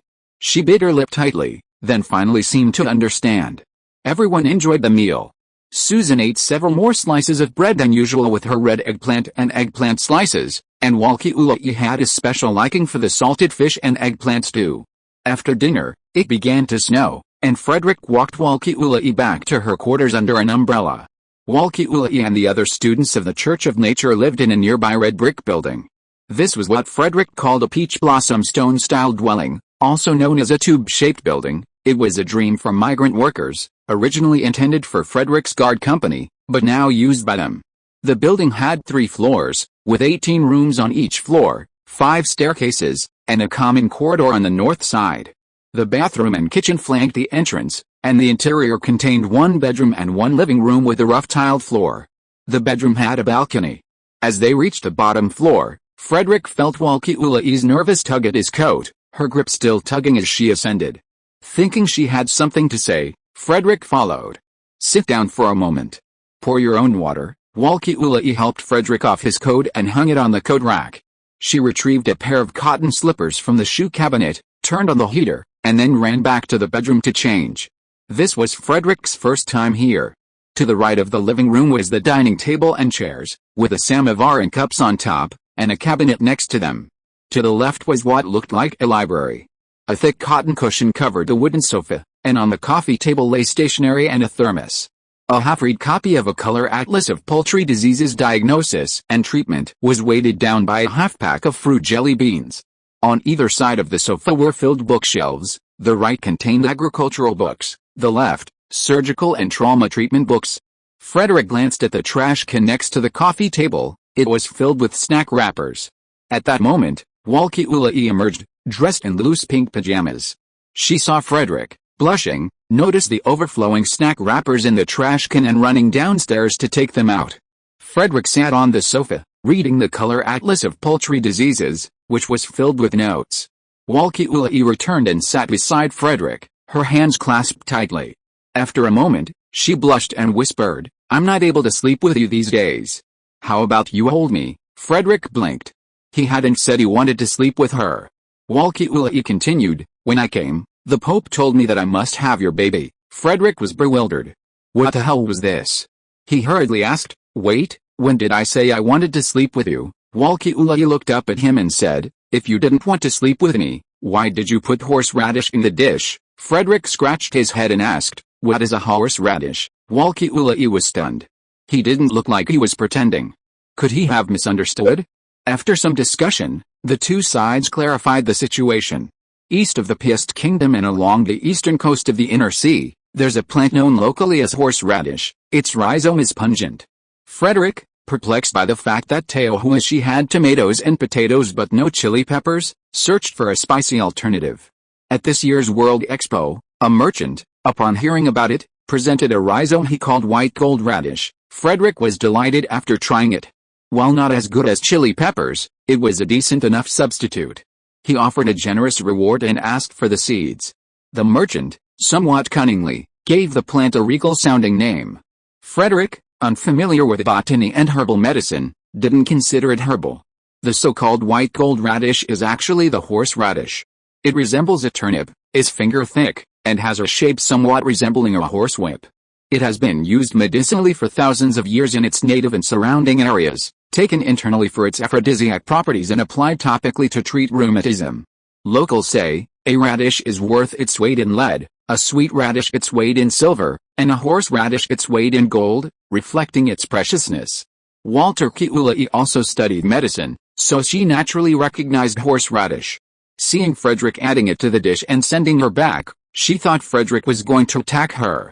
After Frederick figured it out, the corner of his mouth twitched, and he scratched his head and said, "The merchant only told me that it was a seasoning like ginger and garlic, but he didn't tell me it had medicinal value." Walter Kiulai asked a little uncertainly, "Really?" Frederick answered with certainty, "If I lied, I won't have seasoning packets when I eat instant noodles in the future." Walter Kiulai didn't see that he was lying, and thinking of what he had just said, her face suddenly turned red to the root of her neck. If you are listening to this novel on a channel other than Fanfic World, it means it was downloaded and re-uploaded without effort. We warmly invite you to visit our channel, Fanfic World. There you will find the original version of this story and many other novels of various genres. We look forward to seeing you dive into a world of incredible novels. Chapter 439, The Frozen Man. Frederick jumped from the balcony of Walkiolai's residence because the women from the Church of Nature, barricaded outside, brandishing rolling pins and hose, demanded he not come out until he had done so 10 times. If they disliked Walkiolai, they could volunteer. Within 2 days, an anonymous person appeared in the newspapers, claiming that modern building balconies were unsafe and prone to thieves climbing up, leading them to invent security nets. The next day, Frederick noticed the women were looking at him strangely, as if they were about to pounce and strike him with a club. He had no doubt they would do it. Many of them were retired Aurora warriors, elite members of the Church of Nature. Their skill at butchering pigs and sheep, and their frequent soccer matches with the village boys, proved their prowess. So, Frederick slipped away, carrying Susan to the city of Wars, under the guise of inspecting the work. The city of Wars is located near the Marienburg Fortress, the former capital of the Duchy of Franconia. It borders a tributary of the Rhine that flows into the city of Wessenland and boasts a thriving commercial and trade scene. Marienburg Fortress served as the military center of the former duchy, while Wars served as the political and economic center. The Franconia Grand Duke and his family resided in a palace perched atop a hill by the river. Today, Wars serves as the capital of the Lankany canton of the Duchy of Wesen, continuing its role as a political and economic center. The Wars Palace was a magnificent building for its time, with sculptures on its columns and beams, murals on its walls and ceilings by renowned artists, and countless treasures. However, when Frederick and Susan arrived, the palace seemed utterly empty. Shelves once filled with treasures were now filled with glass jars of dried flowers. Only the larger pieces of furniture remained, offering a glimpse into its former grandeur. Susan squeezed Frederick's hand and whispered, "Are there any thieves here?" Frederick replied, "No, I simply sold off some valuables." He eventually took items from the collections of the Grand Dukes of Franconia and Regens, items lacking historical or cultural value, to Constantinople, where they were sold on behalf of Emperor Dragaces of the East Pleistocene Empire. Luxury goods were still sold through the hands of established royal families. Dragaces had these items fabricated stories, both heroic and tragic, to defraud the wealthy from the southern coast of the Inland Sea to the Great Stone Empire, further east. He expected to receive the money back by the end of summer 1035. Frederick planned to use the funds to fund road construction in the 3 new states, aiming to connect every village with roads that wouldn't turn to muddy roads even in rainy days within a few years. For Susan, arriving in Wars was simply a change of place to hibernate, and she continued to sleep soundly in her bedroom. Frederick ignored her and asked the maids to take good care of her. He notified the kitchen to prepare some liver dishes, and changed into casual clothes. He took the local officials out early in the morning to see what life was like there. However, the living habits of the people here were not like those in Wessenland. In the cold weather, everyone stayed at home. The people seen on the street were either hurried newsboys or people who had frozen to death on the roadside. Frederick walked up to the frozen body and saw that he was buried under the thick snow, standing there without saying a word. The officials who came out with him were all overwhelmed. The mayor of Wurzburg was Max Merkel, who was formerly the mayor of Nuremberg. Because he did not obey Frederick's arrangements, the city did not get the development dividends of Wessenland in the first place, and he finally resigned. He later wrote a long letter to Frederick admitting his mistake, so Frederick gave him a chance to be the mayor of Wurzburg. After the war, Frederick issued a special decree requiring newly occupied towns to ensure adequate livelihood security, with sheltering homeless people and street children being a top priority. Funding and guidance were allocated for this work. It was common for people to freeze to death in cities these days. Even in cities with poor relief laws, which provided money for firewood, homeless people were not included. Frederick had already prepared a draft, and when spring arrived, the church would spearhead a newspaper campaign to publicize the remarkable winter's lack of freezing. This involved the challenge of absorbing the needs of a newly occupied region. Only by ensuring that the people could live a good life under the new rulers could their energy be unleashed. And now, there was a man lying on the street in the capital, as hard as stone. Merkel's legs were shaking. If Archduke Wesson hadn't noticed, she could have tried to fool him, but now there was no way around it. The Archduke's plan had failed, and she might be the next to freeze to stone. At that moment, Frederick's chief guard, Tony, whispered, "Sir, this man doesn't look like a homeless person." Merkel, sensing a possible chance of survival, looked toward Tony with anticipation. Tony walked over to the body and stamped his foot, blowing away the snow within a few meters. The body was dressed in clothes that blurred from blue to black, with some frozen blood near its head and several broken tiles nearby. Tony raised his head and leaped onto the 4-story rooftop. Frederick, more gracefully, a mass of tangled waterweed appeared before him, its tentacle-like dark green grass forming a staircase for him to ascend. The snow on the surrounding rooftops blew away, and at first glance, it looked unharmed, just a few tiles falling from the edges. On the street, Merkel examined the body. Blood stained its head, and tiles were scattered around it. It was obvious the body had been knocked unconscious by the tiles and frozen to death. The blame lay squarely on the homeowner. Tony indulged his detective instincts on the rooftop, but by the time he and Frederick descended, the homeowner had been apprehended by Merkel's men. Upon hearing that a tile had fallen from his house and killed someone, the homeowner, in his early 20s, was so frightened that his legs gave way and he collapsed to the ground, trembling and unable to speak. Frederick went over to the homeowner and said, "It's not your fault." Then he told Merkel, "Send the police." Remember to go to the roof. Wurz's police chief, Kohan, soon arrived. He had previously served as the chief of Hausen, having been promoted from a modest city to a state capital. He personally led his men to establish a cordon, survey the scene, and examine the deceased. 2 hours later, he returned to the house to report to Frederick. "Report, sir." His address revealed him to be an old Wessenian. Preliminary assessment: the deceased is a thief. He slipped and fell from a rooftop while escaping from a theft last night.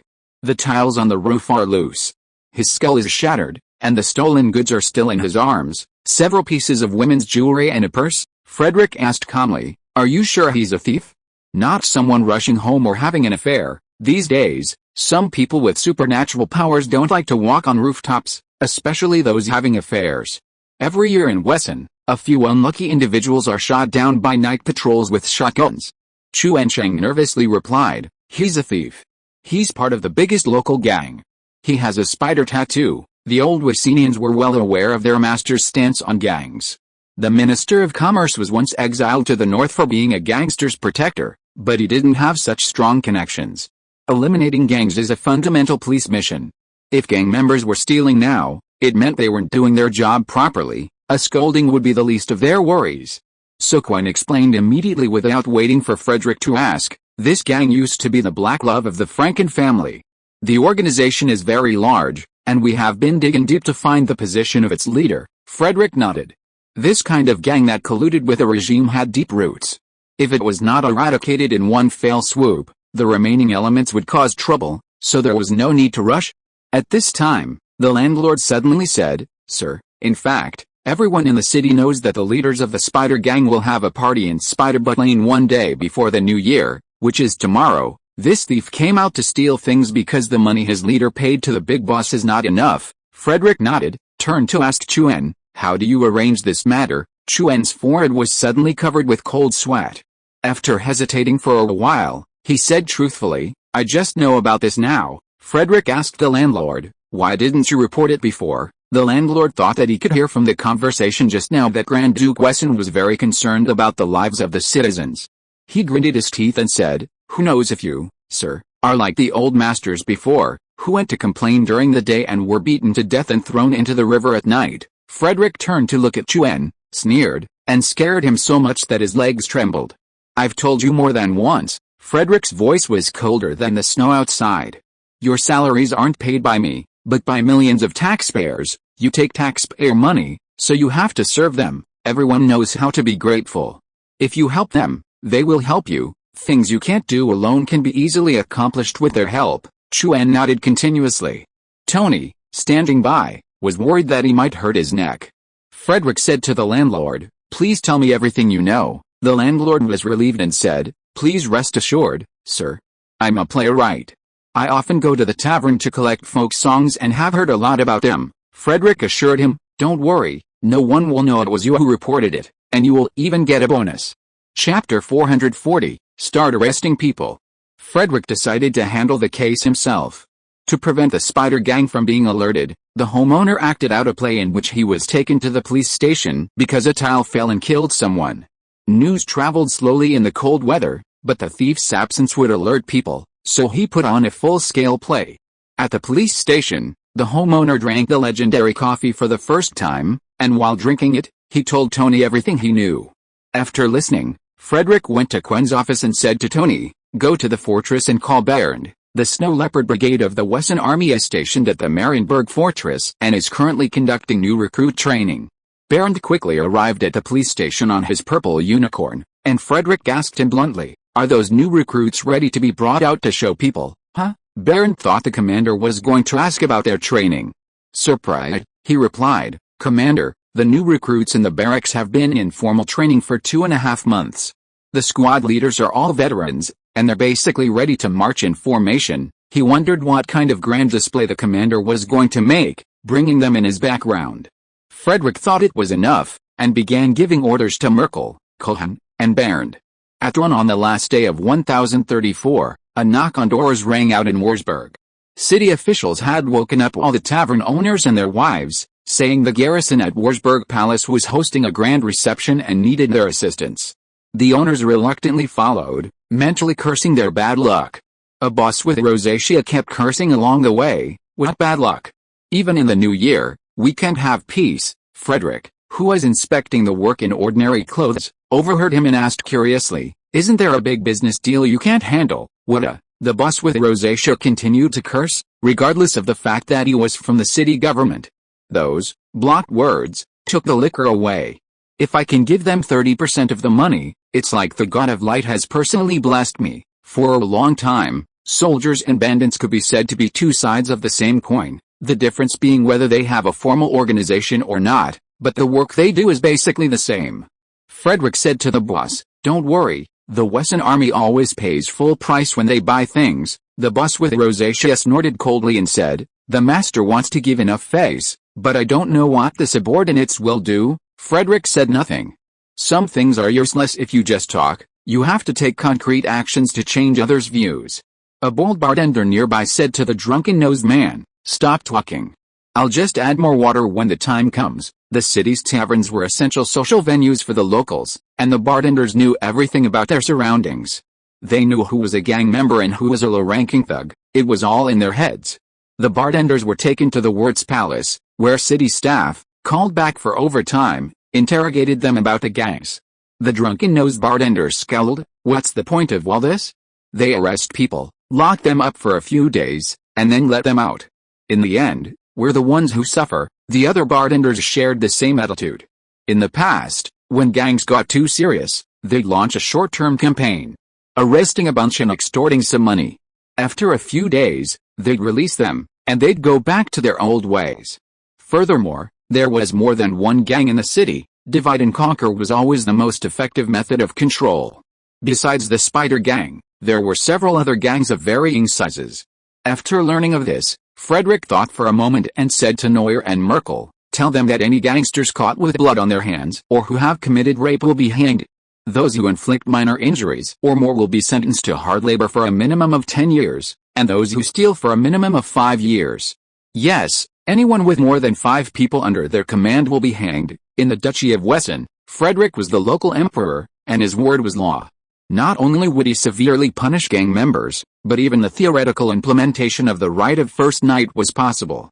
Frederick continued, "Anyone who provides information will receive a reward of 1 Cruz silver coin, and a gold florin for capturing and handing over the person. Well, let's try to extend the beast law to gang members, but only alive." The beast law Frederick was referring to was a long-standing law, in place everywhere.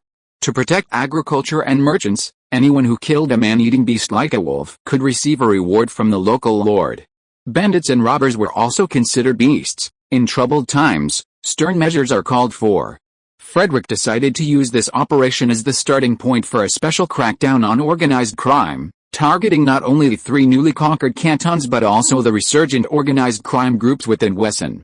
Lankney Governor Neuer had been on vacation in Wessenberg when a telegram prompted him to rush over overnight. After Merkel left to make arrangements, Frederick asked Neuer, "I heard Taro is pregnant again.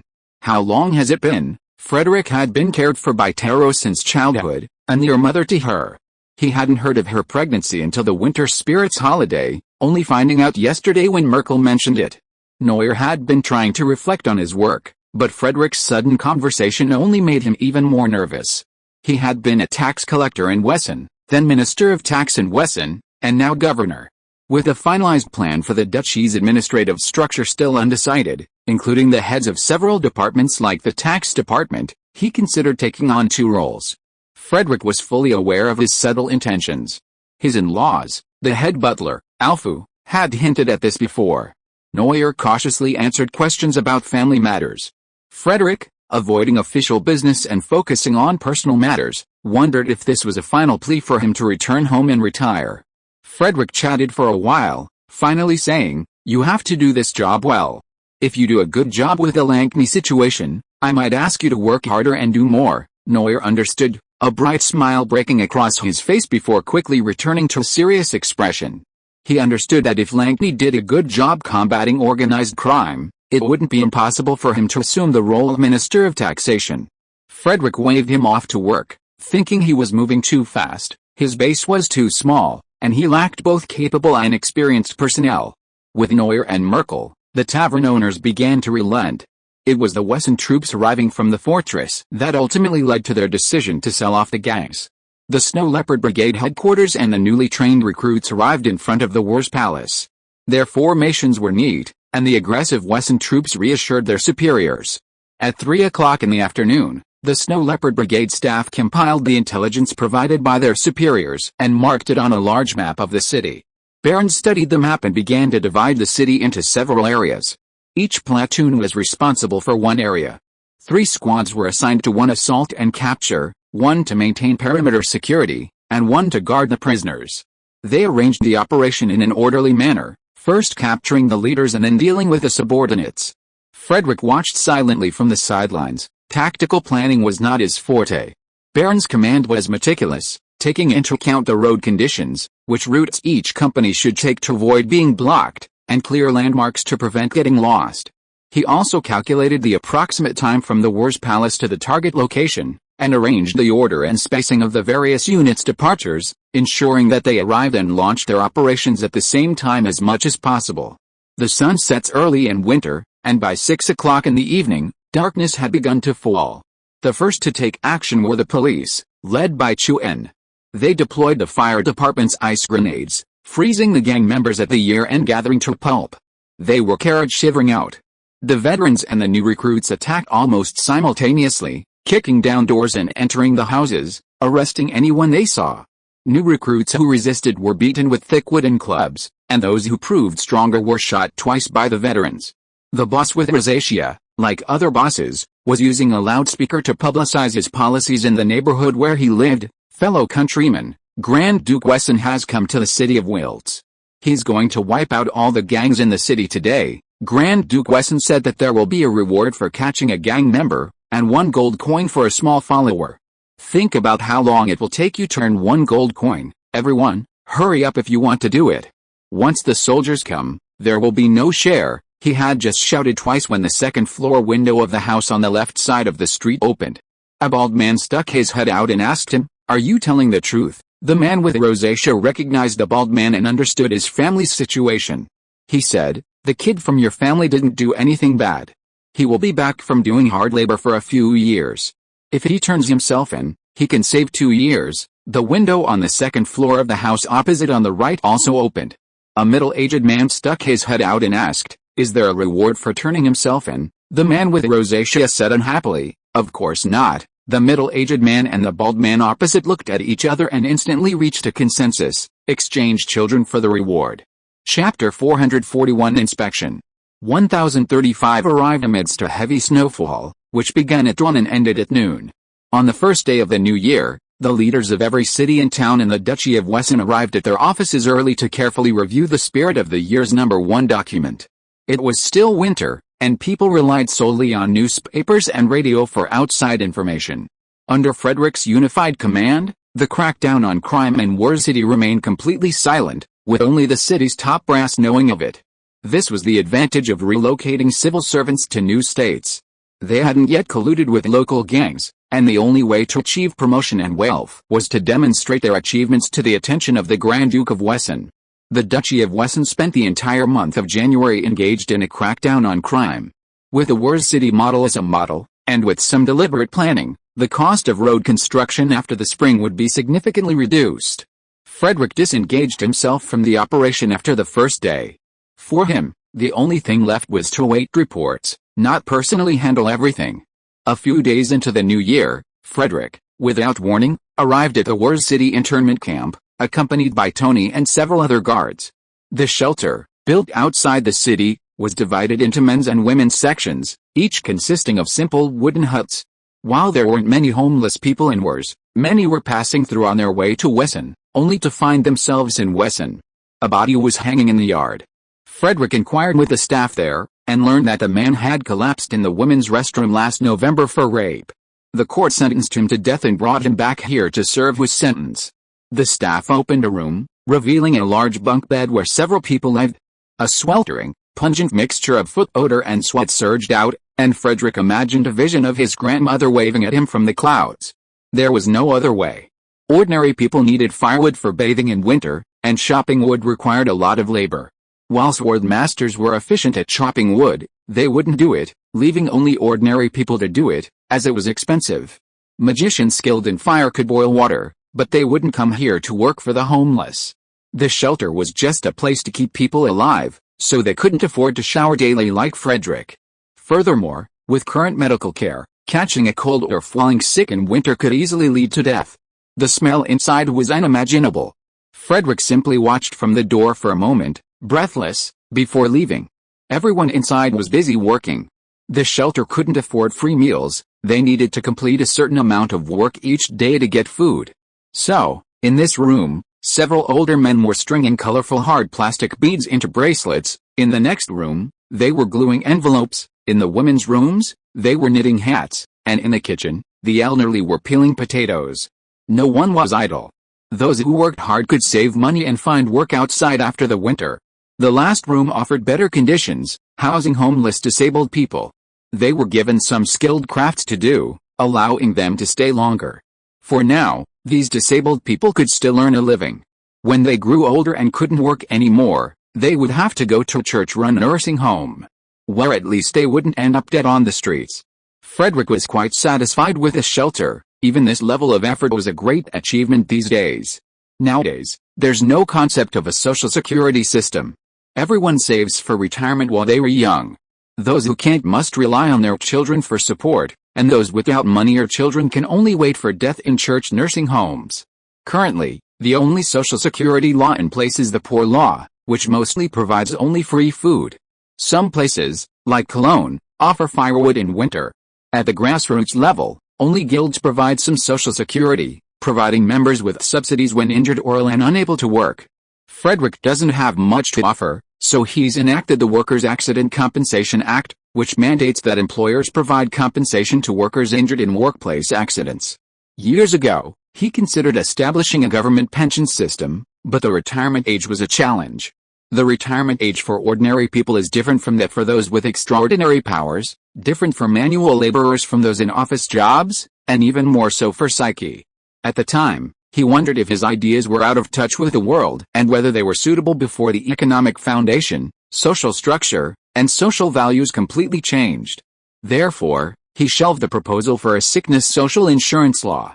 Serious capitalists were few and far between these days, and things like the Social Insurance Act on Sickness and the Old Age and Disability Insurance Act, which had only appeared in his hometown in the 19th century, would have to wait.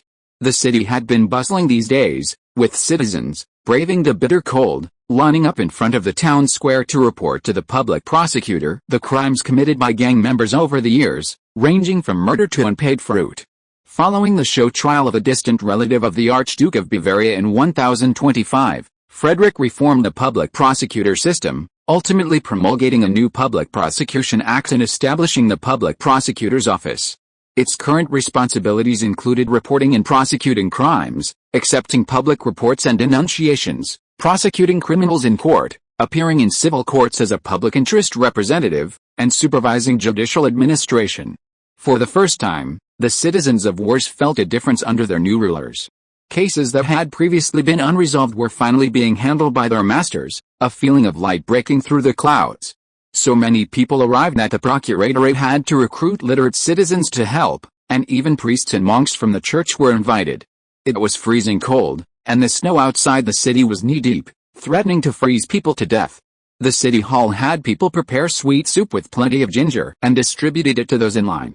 Frederick watched from the side of the square for a moment and noticed disabled people and even pregnant women among the line. He immediately ordered the guards to arrange for them to enter without queuing. Numerous new recruits in light gray coats maintained order in the square. They hadn't yet completed their boot camp training and weren't wearing their formal dark gray uniforms. They only carried rifles they had retrieved from the fortress's warehouses.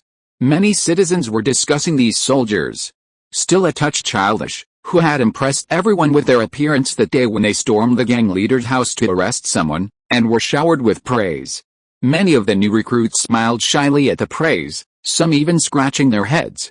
Tony told Frederick, "These guys are doing quite well." During the conscription last September, Psyche proposed to the Military Affairs Department that each village in the 3 new states recruit 1 soldier, and towns recruit a number of soldiers based on population. In areas with limited communications, the best way to help the new Wesson residents quickly understand Wesson is to get them out and about, experience the new life firsthand, and then tell their families about it. Frederick, preoccupied with other matters, told Tony, "I'm planning to get new uniforms this year." Tony wasn't surprised. The military had previously complained that the current uniforms were inconvenient in wartime, the scaled breastplates were too heavy, and it was difficult to distinguish between enemies. Furthermore, the fabric was much better than before. Furthermore, the change in weaponry had led to changes in tactics and maneuvers, emphasizing flexibility over protection. Tony said seriously, "We, the guards, are the face of the commander. Please make sure we dress well." Frederick smiled. The New Year break was over, and he had a lot of work to do. Just figuring out the duchy's government structure was a daunting task. Chapter 442 Military and Political Reform. In mid-January, Frederick returned to Weissenberg with Susan, who had just begun to emerge from hibernation. The holiday was followed by endless meetings, discussions, and strife. Frederick, however, served as the judge, quietly watching his men rack their brains for ministerial positions in the Duchy of Wesen.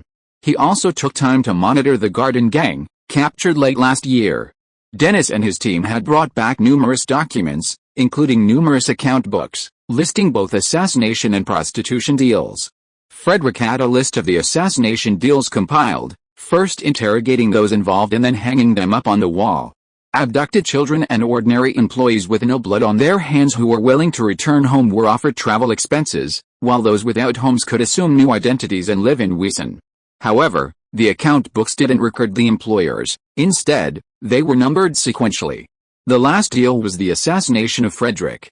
Interrogating the receptionist at the time revealed that the other party had sent a token and arranged to meet through the wall at a hotel.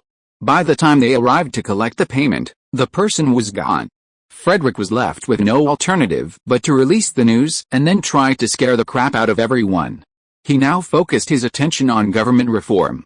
Previously, the canton of Wesson had 14 departments: the Ministry of Administration, the Ministry of Finance, the Ministry of Military Affairs, the Ministry of Foreign Affairs, the Ministry of Construction, the Ministry of Taxation, the Ministry of Commerce, the Ministry of Industry, the Ministry of Agriculture, the Ministry of Police, the Ministry of Education, the Ministry of Health, the Supreme Court, and the Supreme Procuratorate. Now, a new Ministry of Posts and Telecommunications has been established. The Ministry of Construction has been split out of the Ministry of Railways and the Ministry of Transportation. The Ministry of Administration has split out of the Ministry of the Interior, the Ministry of Personnel, and the Ministry of Land Resources. The Ministry of Justice has been split out of the Supreme Court, and the Ministry of Military Affairs has been reorganized into a liaison between the military and the local governments. Of these 21 departments, the Supreme Court and the Supreme Procuratorate are not part of the administrative system and report directly to the Grand Duke of Wesson. The remaining departments, along with the Wesson Bank, form the Supreme Council of Ministers of the Duchy of Wesson. The Supreme Council of Ministers is the highest administrative body of the Duchy of Wesson, chaired by the Minister of Administration, who also serves as First President, equivalent to the Prime Minister in other countries, and the Grand Duke of Wesson serves as Supreme President. Frederick also established an anti-corruption agency under his direct supervision. Unable to find a suitable leader, he initially assigned it to Afu. Ultimately, Afu recruited a group of homeless individuals from his garden to fill the role. Frederick placed military power within the newly established High Command, himself serving as Supreme Commander. The military consisted of the Army, Navy, and Air Force, with departments such as the General Staff, Equipment, Logistics, and Training and Mobilization departments. 4 military districts were established: Wesson, Lankney, Falkenstein, and Putz. However, Frederick lacked managerial talent. The second-generation knights who served as the backbone of the organization were all in their 30s and unwilling to work in an office. This was also due to his overly ambitious approach, forcing the separation of departments that could have been merged. Ultimately, in addition to Supreme Commander, Frederick also assumed the roles of Commander of the Navy and Air Force, Commander of the 4 military districts, and Head of the Equipment Department. The structure was set, and it was time to gradually fill it out. By the time he finished these government matters, it was already February, and the snow had completely melted. The manor was bustling that day, with scores of soldiers in attendance, from high-ranking officers like Army Commander Franz the Younger and Chief of Staff Helmut to lower-ranking officers like Platoon Leader Metzger and Private Spike, as well as several female Luftwaffe soldiers. Dozens of them in total. A row of wooden mannequins lined the courtyard, clad in the latest military uniform designs. According to Frederick's ideas and the finalized decision at the High Command meeting, the uniforms would include service dress, drill uniform, and physical training uniform. The physical training uniforms came in summer and winter styles, along with boxer briefs, sports vests for women, long-sleeved and short-sleeved t-shirts, long johns, cotton-padded jackets and trousers, windbreakers, rain capes, shoes, socks, and belts. Local fashion trends have evolved rapidly over the past decade. Wool tweed suits and blacksmith's cloth jackets, suited to the fast-paced lifestyle, have become mainstream and popular, and the streetwalkers have gradually adopted the look familiar to Frederick. Military uniforms are also influenced by social trends. The military is generally composed of young people, who also want to dress fashionably. Most importantly, the Wesson Army's combat style has undergone a fundamental change. Previously, it was all about lining up and cutting people down. Now, it's about scrambling and rolling around, which is the most inconvenient aspect of the original uniform. It's now decided that service uniforms will be suit style, while training uniforms will be jacket style. The pants for physical training uniforms will be work pants, paired with a short-sleeved t-shirt in summer and a long-sleeved t-shirt and jacket in winter. Today, everyone gathered here to finalize the colors and details of the uniforms. Frederick was the first to decide on a navy blue uniform for the physical training uniforms, a uniform for the entire army, with no room for dissent. This was primarily because navy blue is the most in-demand color due to its high wear and tear during training. Navy blue dye is also the cheapest, making it cheaper. The Air Force women chose their uniforms, unlike shopping for clothes. There was no disagreement on the color. Service uniforms and training uniforms were the same. Officers wore white, while enlisted wore dark blue. The Army quickly reached a consensus. Officers wore dark blue, while enlisted remained in dark gray. The Navy, now commanded by only one commander, Frederick von Wesson, quickly decided. Officers wore dark blue, while enlisted wore white, the reverse of the Air Forces. After discussion, differences were determined between the service uniforms for officers and enlisted personnel. The primary distinction was that officers' service uniforms would be double-breasted, while enlisted personnel's were single-breasted. Different colored stripes would also be used on the cuffs to distinguish between different branches of the military, such as infantry and artillery in the Army, and navigators and signalmen in the Air Force, as well as military ranks. Several designs were also developed for the service uniforms: belts, epaulets, armbands, and color insignia. The combat uniform would be simpler, modeled after denim, with 4 front pockets, one on each upper arm, primarily designed for ease of movement. Scale armor was eliminated in favor of a one-piece breastplate made of steel. The heavy breastplate, with a 2 mm thick steel plate and weighing approximately 4 kilograms, protected the torso and groin. While this weight might be heavy for an average person, it was a minor consideration for those with extraordinary powers. The human body's upper limit is high, and proper exercise, diet, and rest are sufficient to elevate a soldier's physical abilities beyond those of an average person. The light breastplate was much simpler, consisting of thinner steel plates inserted into the vest to protect the torso. The uniforms also came with individual carrying gear. The standard infantry gear held 4 Pegan magazines and 4 revolver rounds, and could be fitted with grenades, canteens, gas masks, and an engineer shovel slung across the back. Spike and several other soldiers immediately changed into their training uniforms, breastplates, and carrying gear. Fully armed, they performed a set of tactical maneuvers in the manor's pastures, then removed their breastplates and put on another set. They found the new uniforms convenient, with reinforced knees and elbows that resisted wear. The most popular uniform was the trench coat designed by Frederick. It was heavily inspired by the trench coat worn by the protagonist in the film Casablanca, featuring large lapels, double-breasted buttons, a wide belt around the waist, and a shoulder pad on the right shoulder. It was both stylish and practical. Finalizing the uniforms took 2 days, after which Frederick hosted a dinner party where he was drunk by the young sons of the knights, who had grown up with him. The next morning, Frederick woke with a slight headache. When he opened his eyes, he saw the familiar ceiling and the unfamiliar girl in his bed. He had no idea how Walki'ula'i had gotten under his covers, but he knew both of them were clothed and nothing had happened. "You're awake," Walki'ula'i noticed, and she stopped pretending to be asleep, a blush spreading across her face. Frederick asked gloomily, "Why are you here?" Walki'ula'i buried her face in his arms and whispered, "My aunt said I was too impatient. We can talk about the baby after you have an heir, but now we can practice more." Frederick frowned and asked, "Do you know what practice means?" "Yes," Walki'ula'i said, a little annoyed that he treated her like a child. "When I was stationed in the village, the bishop and my sister got married, and they slept in a box bed next to each other. I delivered both of my sister's babies." Frederick was speechless. Chapter 443, Bonds Can Be Sold. While Frederick was pondering diplomatic matters, someone else was thinking about killing someone.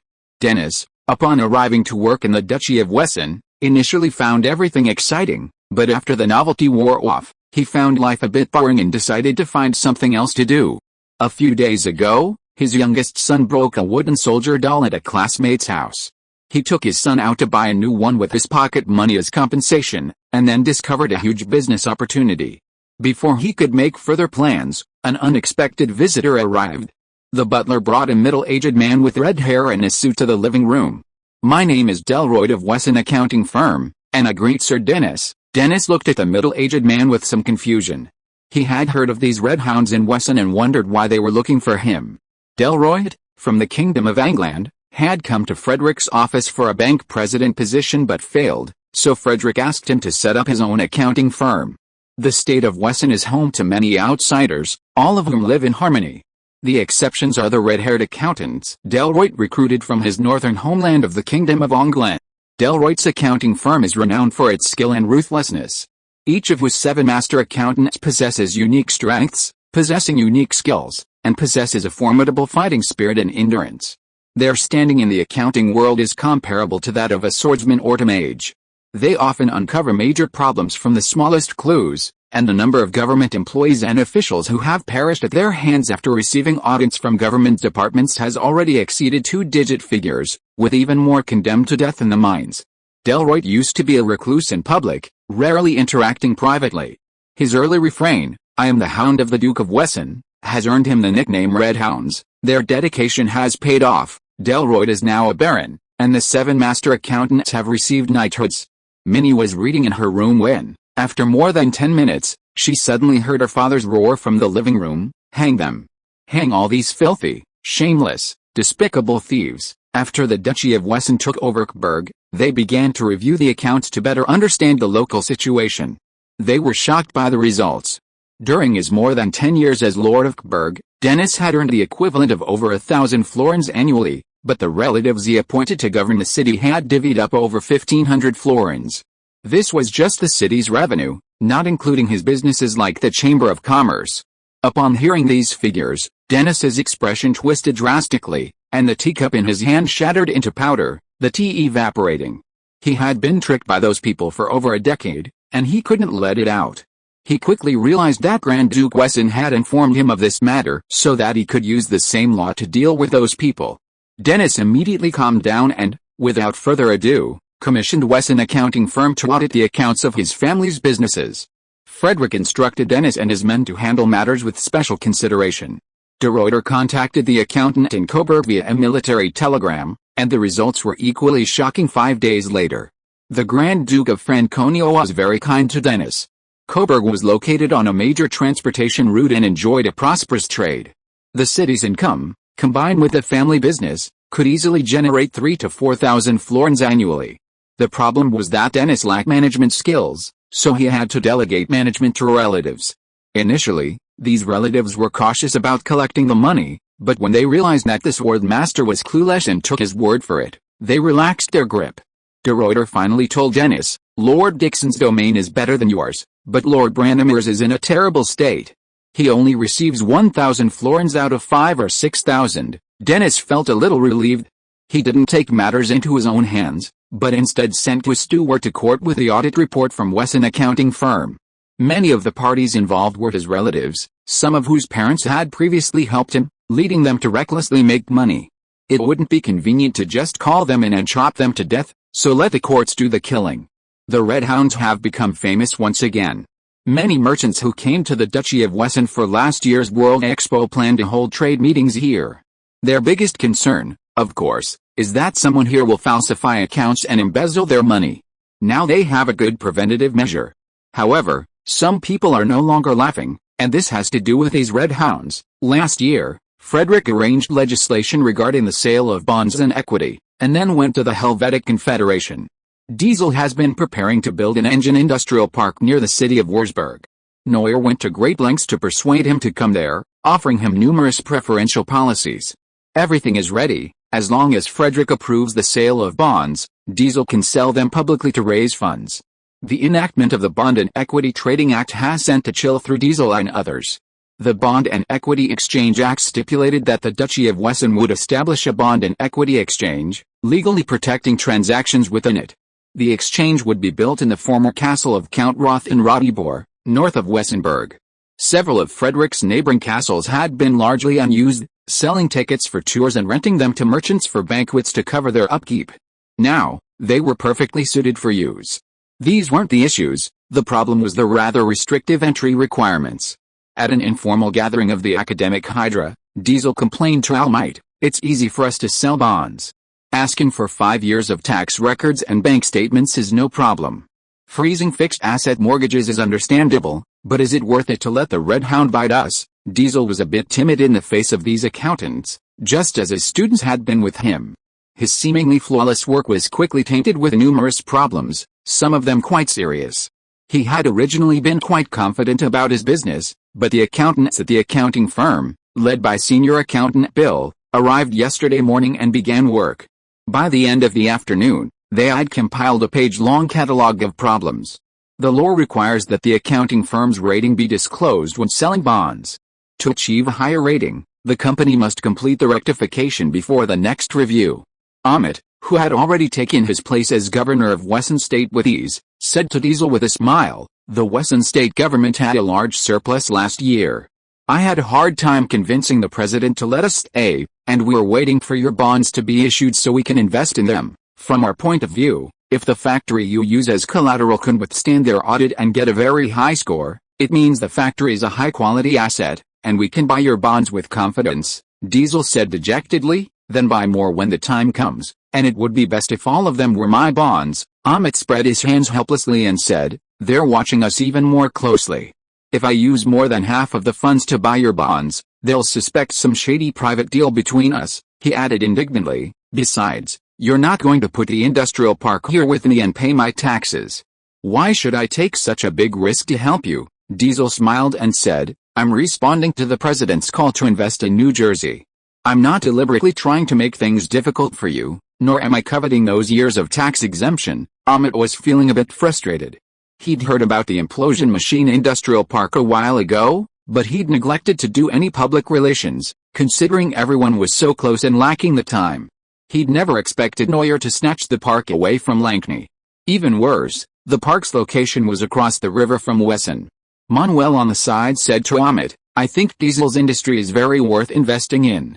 Why don't you go and say hello to the principal and use this working capital to buy bonds?" Amit shook his head helplessly. "No. The principal told me that the fundamental purpose of the government's investment in industry is not to make money, but to promote the development of local industry. Now the 3 new states are short of money, and we in Wesson are rich, so the principal agreed to invest in the new states' industries in the name of supporting development, and at the same time, 30% of the profits will be handed over to the local government. Now this money is not only invested in Diesel, but old Baron Franz from Putz has also come to me, and I agreed to invest in their plywood factory," Matthias wrote to me.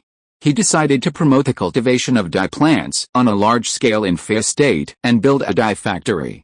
Part of this money must also be invested. There are investments in other places, and we in Wesson State have to keep a part for ourselves. Manuel nodded and said, "Being an official is different from doing business.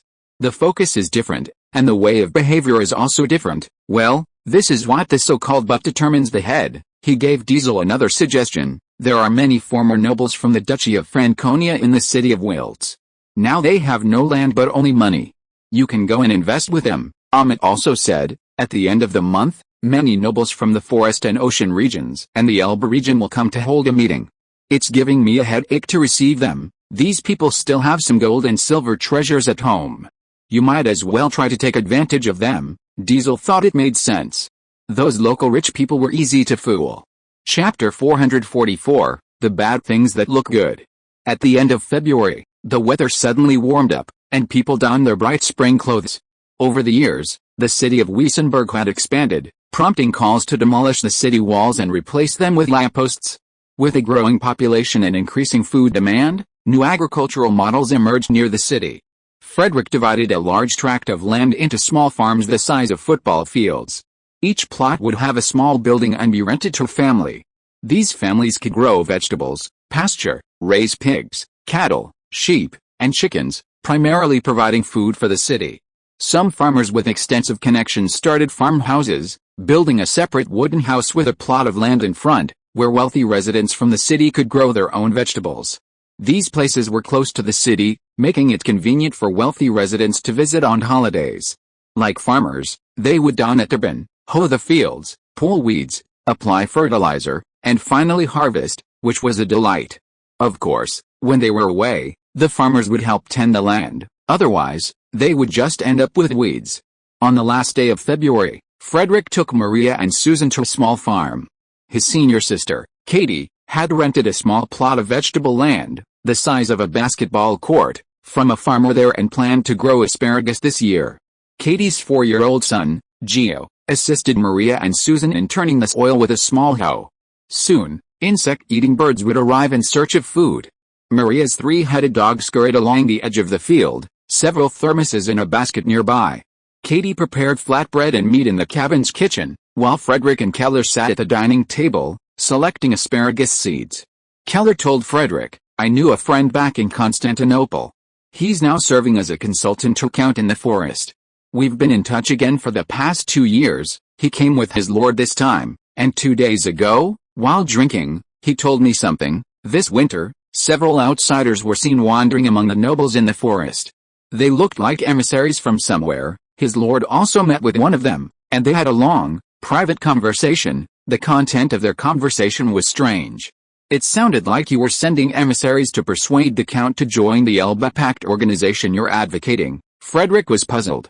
Last year, he had proposed the concept of the Elba Pact organization, a purely trade organization, not politically involved. He had asked everyone interested to consider joining and attend a meeting in March. He hadn't arranged for emissaries to lobby during that time. A possibility occurred to him, and he asked, "Did those people offer me any benefits for joining?" A similar incident had occurred in Weissenberg before. A store offered free eggs for spending points, but many people denied the offer after reaching the required points, and the store was subsequently vandalized. Frederick was worried someone would impersonate him and make false promises. If he joined the organization and found out the benefits weren't there, he'd definitely cause a scene. Keller shared what he'd learned. Most of the benefits were the same as before, but there was one that was indeed true. It said that if you join, you'll build a railway into their territory, Keller said. They even used your words in the Helvetic Confederation as an example. Frederick frowned. That hadn't been mentioned. It wasn't that he hadn't considered building a railway into the Forest Sea, but the problem was that there were too many small, independent nobles there, 7 counts, 15 powerful barons, and dozens more whose territories were less than 50 square kilometers. The root cause was that for years, the Osmag Empire had sought influence over the region but hadn't bothered to manage it, offering a title to anyone willing to pledge allegiance and pay an annual protection fee. This situation wasn't limited to the Forest Sea region, it also existed in the areas controlled by the Osmag Empire east of the Elbe River. Building a railway requires land acquisition. Frederick himself was the largest landowner in the Duchy of Wesson, and the largest landowners in the Osmagian Empire and the Helvetic Confederation all agreed to the railway, so land use was a non-issue. However, the land in the Forest Sea region was owned by smaller landowners. If even one person disagreed, the railway would be cut off. If more people disagreed, it would become an ellipsis. Many people now see railways as a key to wealth, believing that once the railway is built, money will pour in. However, there are also those who oppose it. They believe that their lives were good before the railway, and that its construction won't necessarily improve their lives. Instead, it will benefit others. If others prosper while you don't, you'll end up being someone else's money bag. A familiar example is the Duchy of Wesson, the Duchy of Franconia, and the Confederation of Legends. The latter two remained relatively stable, but the former prospered, while the latter ultimately collapsed. So, it doesn't matter if you don't prosper yourself, the most important thing is that your neighbors don't prosper. Anything that benefits your neighbors should be opposed. Now, someone is helping, lobbying the landowners there to agree to the railway. Those people have bad intentions. Katie put the flatbread meat in the oven and came over to sort through the seeds the two had picked. We've been there hunting, and it's nothing but forest. There aren't many mines. The only benefit of building a railway is that they can bring wood over to make paper. I think their purpose is very clear. If you build a railway there, it's a waste of money. If you don't build a railway, you'll offend them, and you'll be the one who suffers. How about you do what you did with the Queen? Agree first, then drag it out. After Frederick superficially agreed to build a palace for Antonia, he began preparations in a serious manner. He had recently been inviting masters from all over the world to design the palace, making it known to everyone, and Rudolph was very satisfied. Katie helped contact the masters in the Kingdom of Sardinia and learned the inside story. Curler, however, had a different view than his wife's. The Forest Sea region is impenetrable due to its dense forests. Perhaps Lord Bauer can find minerals. The Bauer Curler was referring to was George Bauer, currently the Minister of Land Resources. A few years ago, he approached Curler with his own book, The Complete Book of Mining and Metallurgy, for publication. Curler immediately recommended him to Frederick. Frederick immediately appointed him director of the Land Resources Bureau and tasked him with prospecting for minerals in the canton of Wesson. The results were disappointing. No minerals were found in Wesson, but he did find some success while assisting the Duchy of Mainz and the Duchy of Bavaria. Frederick pondered, in my long-term plan, I want to build a railway through the forest and ocean region all the way to Hammer, but these construction projects need to be done gradually. The dough is limited, and if you spread it too thin, it will break, Katie said. Then we'll have to delay it, Frederick said seriously. How can you say delay? This means thorough preliminary research is essential. Be careful, Katie warned. Someone tried to assassinate you before, and someone else is trying to harm you elsewhere. Maybe it's the same group, Frederick nodded, a suspicion forming in his mind, but the suspect was constantly sending him money, so he couldn't risk it. Katie asked, are you planning to leave again? Frederick replied, yes, I'm going to the Helvetic Federation to finalize the railway project, then to the Kingdom of Gaul to claim the title of the Lowlands, and finally to the Dark Lands in the north to talk to the Church of Nature. Right now, the Duchy of Wesson needed markets and raw materials most, so he had to personally travel around to do the business. Chapter 445, Making a Fuss About It. As the calendar turned to March, the rain continued to fall. Annoyance. As soon as I arrived at work today, Chief Secretary Vanessa delivered several proposals from the Parliament. Some felt that the docks on the moat south of Weissenberg were hindering the city's expansion and suggested moving the docks to Oak City, building a new town south of the city, and constructing a bridge across the moat. Some felt that the Grand Duke of Wesson lacked a formal palace of his own, and that it would be inconvenient for the duchy and state governments to share a single building. They suggested building a new palace and office buildings. Others suggested that, with so many architects recently invited, why not have them design a palace, office buildings, an opera house, and a concert hall for the Duchy of Wesson? After reading all of them, Frederick replied, submit to the relevant departments for feasibility study. He put down his pen, saw that time was almost up, and grabbed his thermos to attend the monthly meeting of the Supreme Council of Ministers. When everyone arrived, Frederick sipped some tea and tapped his thermos gently on the table. Without any empty rhetoric, he got straight to the point. Ministry of Foreign Affairs, how's the investigation going on? The other ministers glanced at Foreign Minister Baron Christian, wondering if it had something to do with the Elba Treaty Organization. The treaty had been discussed numerous times at the meeting and was generally unresolved. Perhaps the goal was to gauge everyone's opinions on it. Christian had recently been in charge of receiving nobles from the Forest and Sea region and the Elbe River Basin, and Frederick had asked him to inquire about the mysterious messenger. He said, this winter, some people have been pretending to be our envoys and active in the north. On the surface, they are persuading nobles from all over the country to join the Elba Pact organization led by us, but in fact they are instilling in them that we are going to build a railway to their doorstep. They use the speech of the Lord in the Helvetic Federation to endorse it, and many people believe it to be true. They come here for the purpose of making a fortune after the railway is built. After he finished speaking, the Minister of Administration Frick immediately said, we don't have such plans. According to the plan, our next railway construction funds will be mainly used to build a railway to the Great Bay with the Osmega Empire. Finance Minister Erhard said with a stern face, there is no budget for this project this year. Giovanni, president of the Wesson Bank, frowned and said, we issued an astonishing amount of bonds last year. Before more than half of them are repaid, the credit rating of the newly issued bonds will drop significantly, and the continuous issuance of large quantities of bonds will inevitably cause panic in the market. In recent years, everyone can see that Frederick has an obsession with building railways, but everything costs money. Giovanni is worried that bonds will have to be issued again, which is not worth a loss under the current circumstances. They've now made it clear they don't have the money, lest Frederick agree to this deal, which would ultimately leave them with the money. The Ministry of Railways now has no minister, only an acting one. Albert von Mainz, who previously managed the railway system, sold out Frederick last year.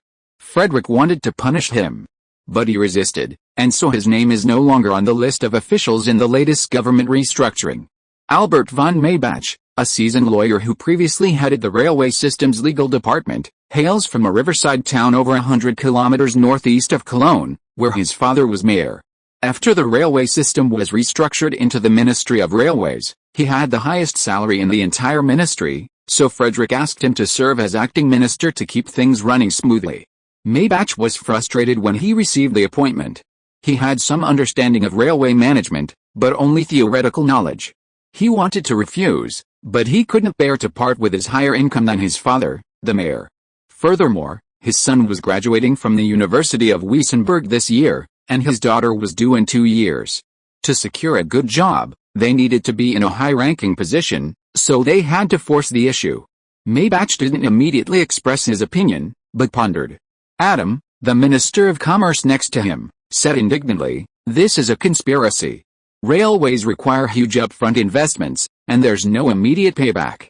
This forces us to divert our limited resources, diverting funds elsewhere." Adam had spent the past few years researching the impact of railways on business. One of his topics was the relationship between the time it takes to recoup railway construction costs, the level of railway transportation costs, and the impact of transportation costs on business. To achieve a quick payback, railways had to raise transportation prices. Higher transportation costs, in turn, increased commodity costs, and high commodity prices affected business prosperity. There had to be a balance.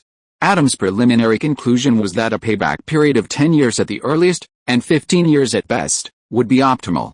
He briefly presented this theory to the audience, and they found it quite plausible. "Yes," agreed Father Arms, the Minister of Education. "The Spark project we launched this year aims to expand basic education to 3 new states within 3 years. School construction alone requires a massive amount of funding, and insufficient funds would be disastrous." Father Arms usually appeared like a kindly old priest, unperturbed by any defiance or mischief. However, when it came to departmental interests and a stake in the pie, he transformed into a valiant paladin.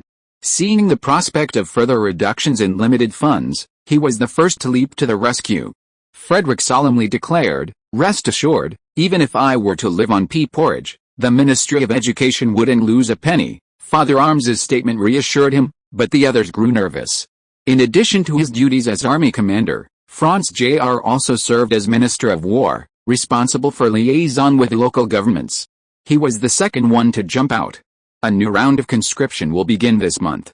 New weapons and uniforms need to be purchased, and we also need to prepare for the large-scale destruction Mushroom 1035 exercise and the Shield series of exercises." Frederick had decided to send troops to the Kingdom of Tarraco to assist Archduke Suarez in defending the Kingdom of Madeira. They were scheduled to depart next year, and preparations began this year. They also needed to replace military uniforms this year, which was very expensive. And there was no way to reduce military spending. Frederick waved his hand, signaling him to stop talking. "This matter isn't about whether or not to build a railway." Frederick thought to himself that these guys were still too protective of their food. "The key is who is behind this, and we don't have a clue at the moment. Be careful in your next work. The mastermind behind this is targeting the railway this time, and who knows who they will target next time." This was what he was most worried about. As the saying goes, it takes only one mouth to spread a rumor, but it takes a lot of effort to refute it. Who knows what new tricks they will come up with in the future. Frederick continued, "This raises another issue. A few days ago, the newspaper reported that someone impersonating a police officer was stopping cars and issuing fines, which caused a very negative impact. The administration department should take the lead, seek help from universities and the Academy of Sciences, and develop a sign for public officials on their way out on official business." Frick immediately agreed. Frederick said to Maybach, "I'll have my secretary send you a document later. Talk to Professor Adam over the next couple of days about publishing an article in the Wesson Daily, discussing the concept of a railway network and talking about some theoretical ideas." Asking Maybach to research how to improve railway punctuality would be difficult, but writing theoretical articles was a natural fit. For Frederick, rumors like these that couldn't be fulfilled quickly were easy to deal with, just a few grand promises. A leader who couldn't make grand promises was an unqualified leader. The biggest problem was how to deal with someone impersonating his envoy. What if those fakers committed murder or arson? Information flow was still very cluttered, and it could easily cause a negative impact. Frederick thought about ID photos. He thought he could get a silver halide print. The railway rumor was thus resolved. Perhaps the other party hadn't anticipated the 50-year railway construction plan hidden in Frederick's filing cabinet. Next came the issues raised by various departments, requiring Frederick's approval and coordination with other departments. These issues were gathered in advance by the Secretariat of the Supreme Council of Ministers and distributed to each department along with a monthly work report, 3 days in advance. The first issue is that Minister of Agriculture, Monofleur, proposed that the Ministry of Transportation cooperate with road construction to reclaim more farmland in New South Wales. He also suggested that with the increasing availability of artificial insemination technology, the Ministry of Commerce should lead the purchase of high-quality breeding stock from various regions. The Ministry of Transportation asked the Ministry of Agriculture to provide a reclamation plan. The Ministry of Commerce retorted, "Aren't you tired of nagging me about this since last year? Everyone treasures their best breeding stock. Are we going to ask the swordmaster to take their fat pigs away?" Frederick instructed the Ministry of Commerce, "Spend the money." Then, Minister of Industry, Monaltz, announced that after the World Expo, all factories were operating at full capacity, and several new industrial parks were expected to be operational within 6 months. However, the Ministry of Construction hadn't provided enough affordable housing. And they couldn't just let the workers live in tents. Minister of Construction Edward stated that the supply of building materials like red bricks, cement, and rebar was currently in short supply, but they would strive to complete the topping out of a number of peach blossom stone buildings by the end of August. Frederick was helpless. These supplies were in short supply, and now someone had begun stealing rebar from the construction site. After a morning meeting, Frederick returned to his office, eating a chicken roll while studying the newly completed fiscal report for 1034. Both 1033 and 1034 had seen significant expenditures, putting the government's finances in a precarious position. Fortunately, the stamp tax from the First World's Fair had helped, and the first in-kind repayment of friendship bonds was made before the river froze over last year, so the deficit figures were relatively low. Also arriving were the latest figures for the friendship bonds. The second in-kind repayments began arriving last month after the river thawed and became navigable, carrying the goods accumulated over the winter. Last year's World's Fair had resulted in contracts worth over 12 million florins, of which 10 million were paid in friendship bonds, meaning that the factories in Wessenland had received orders worth that much. Judging from the current situation, at least 90% of the orders could be fulfilled before the opening of this year's second World Expo. Frederick counted on his fingers and concluded that this alone would provide the factory with at least 1 million florins in tax revenue. However, with the expansion of the territory, the investment also increased, and life seemed less comfortable than imagined. If you are listening to this novel on a channel other than Fanfic World, it means it was downloaded and re-uploaded without effort. We warmly invite you to visit our channel, Fanfic World. There you will find the original version of this story and many other novels of various genres. We look forward to seeing you dive into a world of incredible novels. Chapter 446. We don't just sell wood. Newspapers and magazines are now nothing new. In Wessenberg alone, you can buy the Duchy of Wessen's Wesson Daily, the Canton of Wessen's Wesson Evening News, and the City of Wessen's Wesson Times, corresponding to the duchy, canton, and city levels, respectively. In addition, there are privately run publications such as the White Stork Times, the Wesson Science Society's Science, and the Oak City Seminary's Listening. Major cities outside the canton of Wesson also have their own newspapers. Book publishing is also developing, and various books are becoming widely circulated. Frederick's site is raking in huge profits from selling equipment, paper, and ink, but these products are often outdated, while the canton of Wesson can rely on its quality advantage to generate high profits. Everyone knows that papermaking requires wood, and the main point of the forest ocean is that there are plenty of trees. If you can build a railway to my territory, I promise to sell my timber at 10% less than the market price. The person who made this promise was Baron Ivan von Katfeld. Last year, she and her cousin, Baron Ivan von Katfeld, were vying for the inheritance of their grandfather's lands. The two sisters tried to seduce Frederick, but he refused to help either of them and instead arranged for them to marry and have children, allowing the lands to be inherited through marriage. Baron Katfeld is now married. It's said that her husband was a knight of the Duchy of Franconia, who was spotted while seeking a living in the forest and sea region after the fall of the Duchy of Franconia. Frederick had heard this all too often. Lately, he'd been seeing a steady stream of nobles joining the Elbe Pact, 4 in the morning and 4 in the afternoon, each one conversing privately for an hour. The forest and sea nobles, encouraged by the news about the railway network in the newspapers, had limited resources to offer, so they were all selling wood, with a few offering minerals, game, and even sausages. Katfeld's territory covers approximately 400 square kilometers. Even if it were entirely forested, a 500-ton seagoing vessel would require approximately 0.16 square kilometers of forest, yielding enough wood to build 2,500 ships, with the material costing about 100 florins per ship. And then there's the rest. There are no trees above knee height in the territory, so even if you want to build ships, you'll have to wait 100 years for trees to grow. An average annual income of 2,500 florins assumes that the trees are oak, suitable for shipbuilding. In reality, most of the wood is used for ordinary furniture or firewood, and even a couple of hundred florins is a good investment. Furthermore, Frederick isn't interested in the wood though right now. It's not for environmental reasons, but mainly because his own territory already has plenty of forest. Further reclamation will require a significant amount of felling, and increasing the capacity of the lumber mill will take time. For the time being, local wood is generally sufficient. Frederick said, "I won't need to import wood in the next 2 or 3 years." Baron Catterfield immediately replied, "My lands are not just for wood. My husband has studied the forestry economy of Wesson and believes that some of the forests in our lands could be used as economic forests. Most of the land would be planted with poplars, which have a short maturity period. And a smaller portion would be planted with oak and beech trees, which mature over decades. Other areas with gentler slopes could be developed into orchards, growing fruits like apples, cherries, and currants, and even a cannery. The rest could be used to grow medicinal herbs under the forests, or to raise chickens and sheep." Frederick was quite surprised.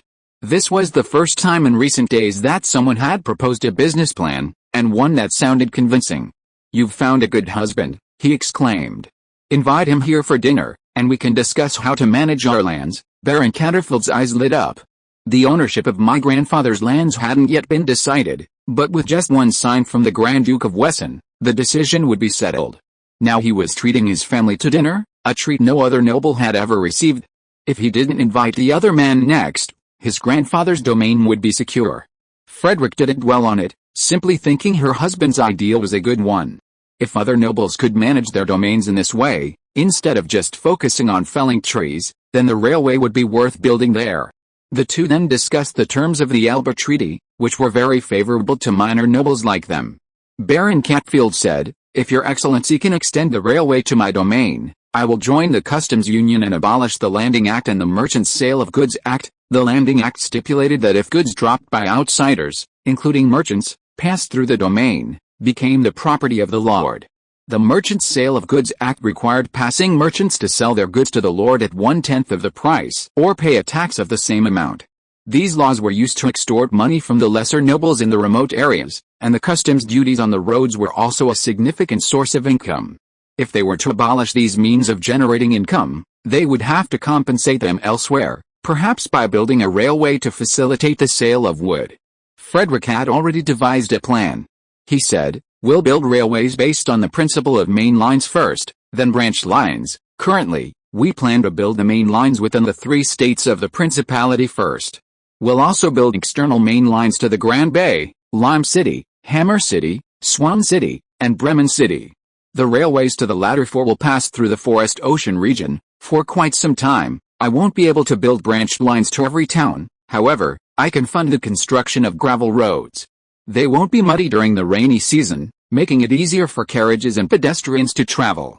Your Excellency can collect a road tax from passing carriages to reimburse the construction costs." Their primary reason for wanting a railway was to solve their transportation problem, but with no immediate solution, building a gravel main road was indeed a good option.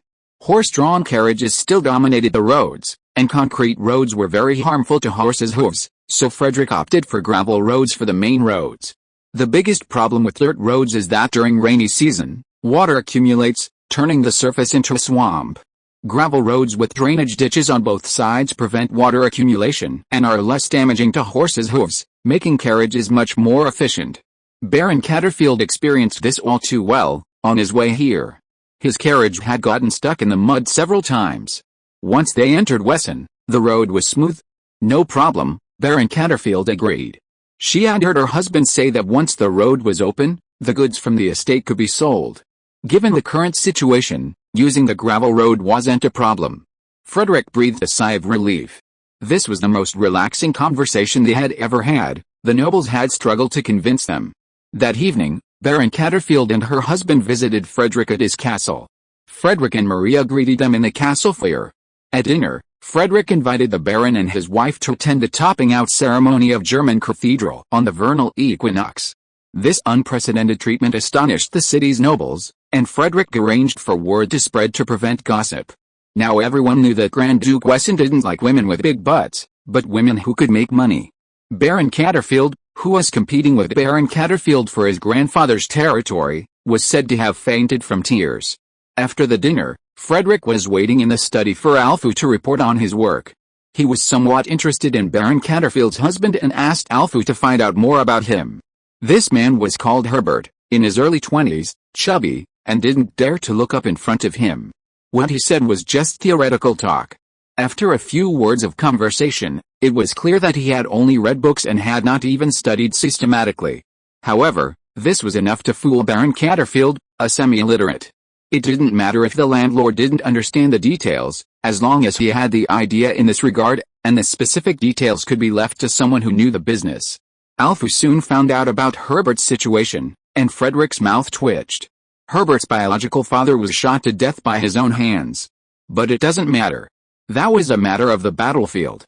Besides, his biological mother is living a good life now because of her great achievements. His half-sister is the darling of the second generation of knights. Although the relationship between mother and son is just mother and son, they can get together as a family when they have time. Chapter 447 They are too rich. Over the next few days, the Wesson Daily published several articles by Scrooge McDuck on how to develop the forest economy. Scrooge McDuck is the pen name of Grand Duke Wesson. In a tea-house, Count Wesson proudly instructed several nobles from the Forest Sea region to interpret the newspaper. No one doubts Grand Duke Wesson's foresight in business. The tulips are a recent example. He says if you can make money, you can make money. He used to go through the Forest Sea region to purchase goods for Wesson State, where he had met several nobles. He had recently taken them on tours around the city. These local wealthy folk were generally not well educated. They had seen Count Wesson, who had made a fortune in recent years by following Grand Duke Wesson and even rising from Baron to Earl, believing his promise of making money this way was correct. Baroness Catfield's father was related to one of these nobles, so she took the opportunity to establish a connection with Count Wesson, and then with Grand Duke Wesson, otherwise she would have no chance of inheriting her grandfather's territory. A waiter pushed a cart past a booth. Baron Catterfield saw a cream cake with pink buttercream on the cart and immediately grabbed a plate. This tea house was the best in Weissenberg, constantly introducing new desserts. It was a buffet, so everyone could eat as much as they wanted, as long as they didn't waste anything or take it away. Baron Catterfield took a bite of the cream on the cake and found it was strawberry flavored. He immediately devoured it. She loved butter, but animal husbandry was underdeveloped in the mountains, cows produced little milk, and butter was precious, so she couldn't just eat it whenever she wanted. Today, there were many butter cakes, in a variety of flavors, so naturally, she wanted to eat as much as she wanted. Count Wesson gave this old-fashioned mountain dweller a look of disdain. Then, a young noblewoman entered the tea house. She was wearing a long, light yellow, waist-cinching silk dress. A palm-wide ring of colored crystals was sewn around her neck, and her three-finger-wide belt was equally dazzling. Baron Catterfield was stunned. He thought all the gems in his own home wouldn't be half as many or as beautiful as this one. The other nobles were also stunned, some even drooling. Baron Wesson immediately stood up to greet her, and the lady politely bowed back. The lady sat down at a nearby booth. When the waiter came over, he simply said, "Same old." A pot of scented tea and several exquisite pastries were quickly placed on the table. She picked up a slice of orange with a silver fork and began to eat slowly. Baron Catterfield's eyes widened, his mind conjuring up the words elegant and comfortable. Clearly a frequent patron, he turned to Count Wesson and asked, "Is she the Grand Duke Wesson's fiancée?" Count Wesson rolled his eyes at her and sternly remarked, "Don't talk nonsense. The Grand Duke Wesson's fiancée has hair as black as charcoal and skin as white as tofu. She's much more beautiful than her. She's one of the wives of the Clover Hinge factory, a commoner." Baron Catterfield turned again in surprise. A commoner wife had more gems than he had in his own suitcase. It was truly unbearable. Before he could quell his amazement, another, somewhat plump, noblewoman entered. If the gems on the previous woman were stars, then the pigeon egg-sized diamond on this one's necklace pendant was a dazzling sun, and the surrounding diamonds were the moon. This time, Baron Catterfield was drooling. Baron Wiesen once again stood up to greet the noblewoman. The lady bowed and jokingly remarked that he had gained weight. One nobleman exclaimed, "There's no diamond this big in the entire forest." Baron Carterfield and the others nodded in unison, watching the noblewoman take her seat in the booth previously occupied by the other. Count Wiesen whispered, "She's the owner of the Fujiang flower factory, and her husband is Metzger, the emperor killer, another commoner, adorned with diamonds that eclipse the entire forest, creating a deep rift in the minds of the wealthy." Seeing their distracted state, Count Wiesen stopped reading the news and told Baron Carterfield to finish his cake and go on to their destination. Baron Carterfield reluctantly left, looking at the uneaten lemon-flavored cream cake on the cart. Count Wiesen called for a couple of bread carts. The gentleman took the front one, and the servants waiting outside took the back. These vans were made only of steel chassis and frames. The bodies, like those of jeeps, were canvas. They could seat 7 to 9 people. Baron Carterfield was the only woman among them, so Count Wiesen placed her in the passenger seat. "Fasten your seatbelt." Count Wiesen gestured for her to pull a strap from the side, stretch it across her body, and then secure it to the buckle on the other side. Baron Carterfield finally buckled, but his face flushed as the strap cut a chasm in front of the mountain, making the peaks clearly visible. Count Wiesen ignored her and continued driving, saying, "I recently bought these vans. I'm planning to try to transport goods to Helmer City. I'll have to pass through your territory in the summer." He didn't dare go in the spring because he'd get stuck in the mud. He needed the late summer sun to dry the ground. Everyone had heard of horseless vehicles here, but this was their first time riding in one, and they curiously looked around and touched everything. Baron Carterfield asked, "Isn't this carriage expensive?" Count Wiesen replied, "It's not cheap, about 200 florins, but it runs fast and doesn't require the care of a horse, so it's quite useful." The passengers suddenly became nervous. Their annual income was just this carriage. What if it broke? They worried that the servants in the following carriages would tamper with the carriage. The carriage suddenly stopped, and Baron Carterfield's forehead broke out in a cold sweat. He had just touched the large window in front of him. Could it be damaged? Ahead was an intersection, with a traffic light booth in the middle, resembling a watchtower. Frederick had racked his brains over the traffic light, eventually devising a mechanical automatic version. Inside the booth was a turntable driven by a magical reciprocating motor. The light's energy came from 3 rings on the turntable that could pass magical elements, each of which powered the red, yellow, and green lights. Below were contact rods that connected the 4 red, yellow, and green lights. The lower portion of the circle was shielded from view, blocking the path. When the green light was on, the red light was blocked, and vice versa.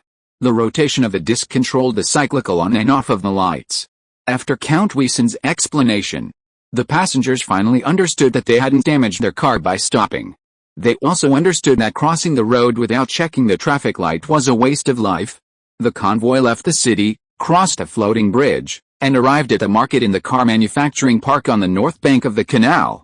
Count Wiesen brought a few people who wanted to buy some steel-framed freight wagons. The open-air market was crowded, selling traditional carriages, freight wagons, and even vans. Baron Carterfield pointed to the van section and exclaimed in surprise, "There are so many people there." She thought such an expensive item should be sold by few people, but now there were dozens of people there. Count Wiesen said, "What's so strange? Now that Grand Duke Wiesen has opened up the sale of vans, naturally more people are buying them." Baron Carterfield said in disbelief, "That's a van for 200 gold coins." Count Wiesen replied nonchalantly, "My canvas-shelled one is only 200 florins, and the hard-shelled one is about 300. It's not expensive. If I hadn't bought so many, I'd have bought that one too. By the way, I heard the iron-shelled one, which costs over 500 florins, is sold out." "Oh, didn't the Empress of the Osmoga Empire come to Wiesenburg the other day to attend the topping-out ceremony of German Cathedral? Grand Duke Wiesen gave her a van, supposedly worth 3,000 florins. As the saying goes, comparisons are dreadful." Witnessing Wiesenburg's prosperity firsthand, the wealthy locals' perspectives were shattered, and they wondered how they could afford such a car. The path was clear, and following Grand Duke Wiesen, like Count Wiesen, was the easiest way. More nobles approached Frederick for negotiations, especially those who had ridden in vans before. They figured that a gravel road with such a van wouldn't be much worse than a railway, so this would work for now. Thus, the establishment of the Elbe Pact was a no-brainer. Everyone now accepts your view that building roads is the first step to prosperity, Anna said, pouring Frederick a glass of wine. Frederick said, you can also build roads domestically, both railways and highways. This would have economic, political, and military benefits. Anna chose Wessenberg for her first visit as empress. Ostensibly to attend the topping out ceremony of the German cathedral, she was actually discussing sending troops to support the Kingdom of Tarragona. A special envoy from the Church of Light would arrive a few days later. Chapter 448. Then I'll take advantage of the fire. Upon arriving in Wesson, Anna did not stay in Wessenberg, but rather in the castle of the former Count of Ansbach, in Riecart, several dozen kilometers away. She was on a formal visit, unlike the Emperor's friend, who was on a leisurely tour, and her presence was quite impressive. Riecart and Wessenberg are connected by rail, and a special train was waiting at the station, arriving soon. Anna, fond of gazing from heights, had turned the top of the castle's tallest tower into a lounge. When Frederick arrived, he could only shake his head, buoyed by her staff's efforts to bring the furniture up. The castle is situated on a hill, and today, with good weather, one can see the Wessenberg castle and the spire of the German cathedral through a telescope. Anna looked at the farmers and tractors working in the fields in the distance, took a sip of wine, sighed slightly, and said, I used to fight for the throne, but now I know how difficult it is after experiencing it myself. The empire seems powerful, but it is corrupt. Years of fighting for the throne have brought huge trauma to the country. The local nobles and the royal family are alienated, and my brothers and sisters are also disobeying my orders. The empire's bureaucracy has become an independent force. It is closed and corrupt, and official positions have a fixed price. In some places, tax collectors even collect taxes 10 years later. The royal army has become a place for playboys to gild themselves and make money. They collapse on the battlefield, and the battle reports are exaggerated. Frederick sat on the sofa with a glass of wine, listening quietly, thinking that Anna had traitors at home, powerful enemies outside, and himself, an awesome old grandfather in the distance. It was a perfect template for the start of a time traveler. After Anna finished speaking, she sat down next to Frederick, rested her head on his shoulder, closed her eyes and whispered, let me lean on you for a while. Frederick changed his hand and reached out to gently stroke the queen's back. He knew very well that Anna did not like him, but she was nervous when she was fighting for the throne, and she was still nervous after sitting on the throne. Her tense spirit needed an outlet. He was just right. His character, appearance, background, and ability were all good. He would not threaten the throne or be involved in political struggles. Anna fell asleep soon, resting her head on Frederick's legs, breathing very slowly. When she woke up, her spirits were much better. Lunch had been delivered by then. It was a light meal like 2 slices of bread with a fried egg. But Anna did not get up. She still lay on the sofa with her head on Frederick's thighs, letting Frederick feed her. After Anna had eaten her fill, she asked, is there anything you can teach me? Frederick said calmly, why not just rebel, since the old one is irreparable, let's destroy it and build a new one. Anna sighed and said, I've thought about that, but doing so requires money, a strong army, and a reliable civil service, all of which I lack. That's what I envy you most, money, loyal ministers, a powerful army, and trustworthy civil servants. If you weren't already engaged, my father would have done everything he could to arrange a marriage between me or Teresa and you and merge your territory into the empire, as long as the bloodline of the heir to the throne remains unchanged. It's not impossible for you to serve as regent. Frederick smiled and shook his head. Forget it, with all due respect, your empire is a bottomless swamp. Even a fire dragon would be trapped in it, and eventually sucked to death by the insects. If I really tried to merge with yours, I would end up accomplishing nothing. In a decaying empire, it's difficult to get your teammates to achieve success, but they're incredibly resourceful in trying to hold you back. Yes, Anna nodded slightly. If it weren't for my father's lingering influence, and if we hadn't negotiated land exchange agreements with the landowners along the route, the land acquisition alone would have taken at least a decade. Private land ownership was the cornerstone of feudal society. Even the emperor couldn't easily deprive a landlord of his territory, as it would undermine the very foundation of his rule. Furthermore, if a vassal's vassal wasn't his own, even if the smaller landlords weren't happy, the larger landlords a step above them wouldn't be able to do anything about it. The Osmoga Empire was now mired in chronic illness, and the only way to break free was through a massive infusion of positive energy from outside. Frederick possessed this positive energy, and Anna craved it, and the two hit it off. Frederick sat on the sofa, gazing at the blue sky, pondering for a long time, considering the political, economic, and military consequences of his policies.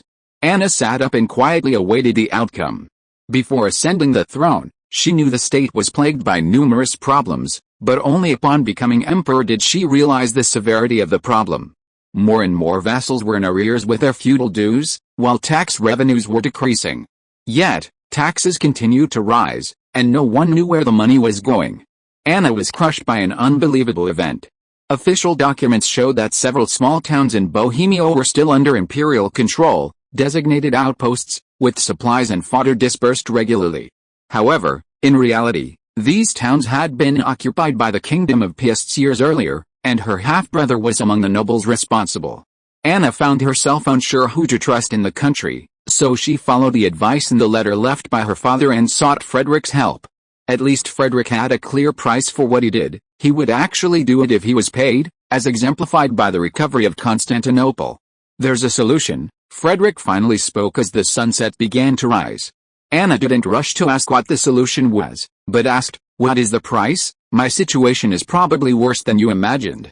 The treasury is seriously depleted and can only barely maintain itself." She looked down at her body, smiled self-deprecatingly, and said, "If you help me just to get my body, I'm afraid my body won't sell for much money, and you are not someone who can give everything for carnal desires." The two of them had had negative distance contact, but it was just a momentary passion. As a ruler, he could kill even his blood relatives when necessary, let alone such a fleeting relationship. Frederick ignored her next words, staring into her eyes and speaking slowly. "Wealth inevitably attracts greedy claws. Do you have the confidence to protect it with blood and fire?" Anna replied confidently, "I have no way out. You may not know, but the Principality of Samo in the northeast of the empire has effectively achieved independence with the covert support of the Kingdom of Piast. While Samo isn't wealthy, it's larger than the Duchy of Wesson. I suspect my eldest brother is secretly manipulating this. Unhappy with my becoming emperor, the empire can't do anything about it because it hasn't been made public, and Mary can't do anything about it either. This is the first tree to burn in the forest, and it definitely won't be the last. When the entire forest is engulfed in flames, I still hope you'll take me in," Frederick said. "Then I'll take advantage of the situation." Anna nodded. With the example of the East Plain Empire's restoration, collaborating with him wouldn't be a bad idea. The Osmag Empire was a behemoth, and for Frederick, it represented a vast market. However, this market's purchasing power is limited. 95% of the population is poor and agricultural, unable to purchase a wide range of goods. Expanding trade requires increasing local incomes. The Duchy of Wesson currently faces a low food self-sufficiency rate. The influx of foreigners and the ever-increasing demand for meat have created a bottomless pit of food that can never be filled. Food shortages have become Wesson's greatest security concern. If Anna were to dam the Danube, preventing food from reaching the south, Wesson's culinary scene would quickly revert to fried tofu and potatoes as national dishes.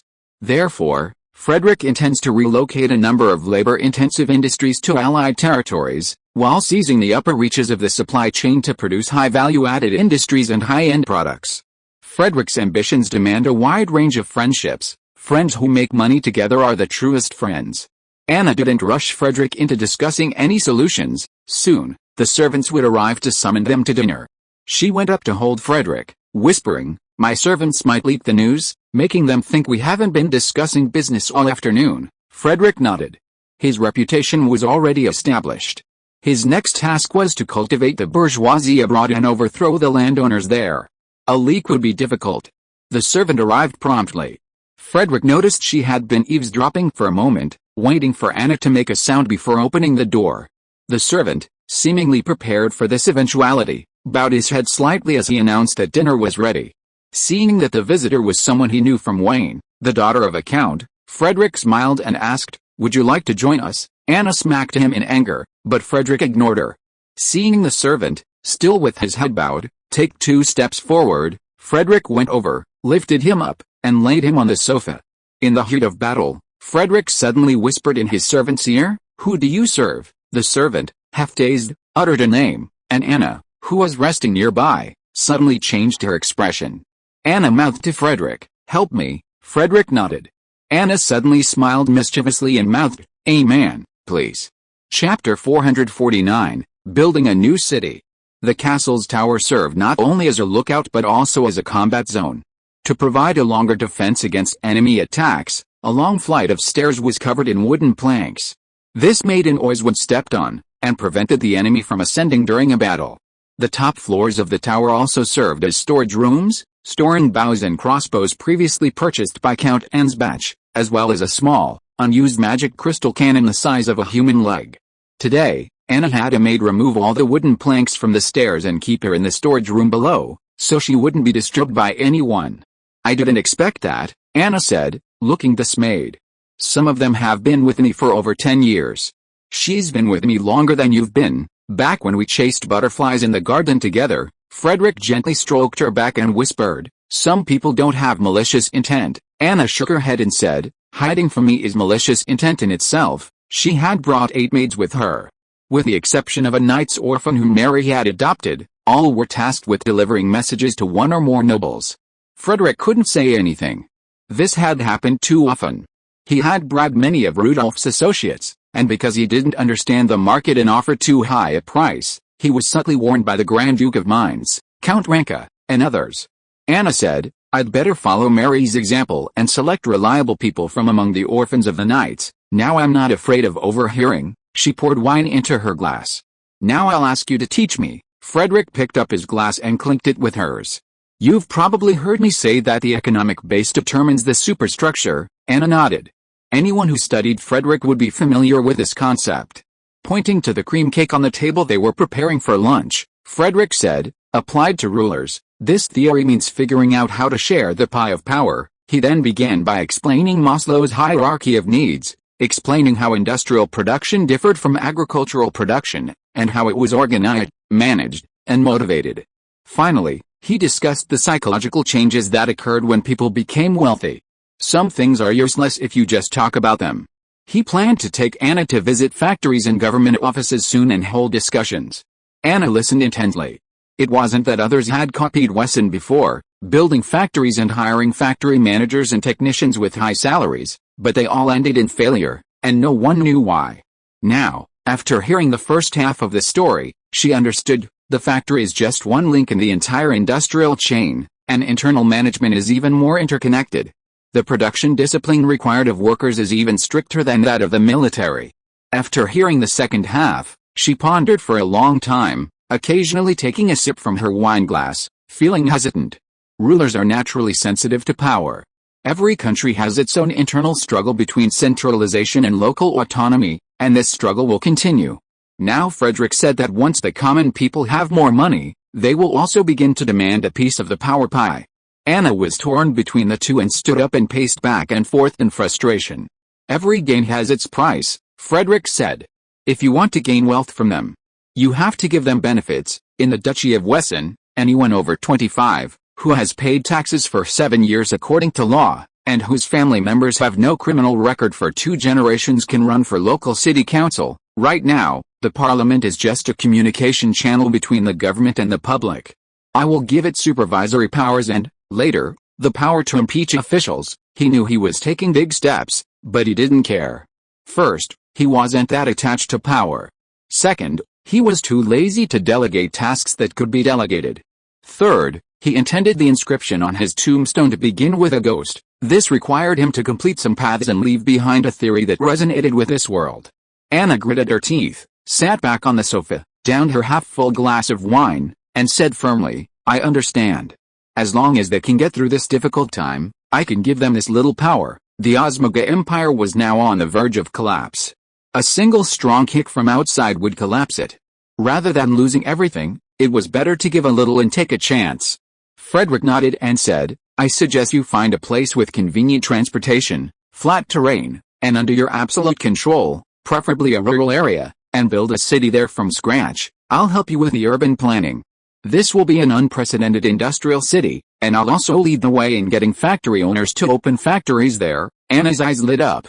Everyone knew that Frederick had built his fortune from the city of Wiesenberg, and it had only been 10 years. She was still young and could afford to wait 10 years.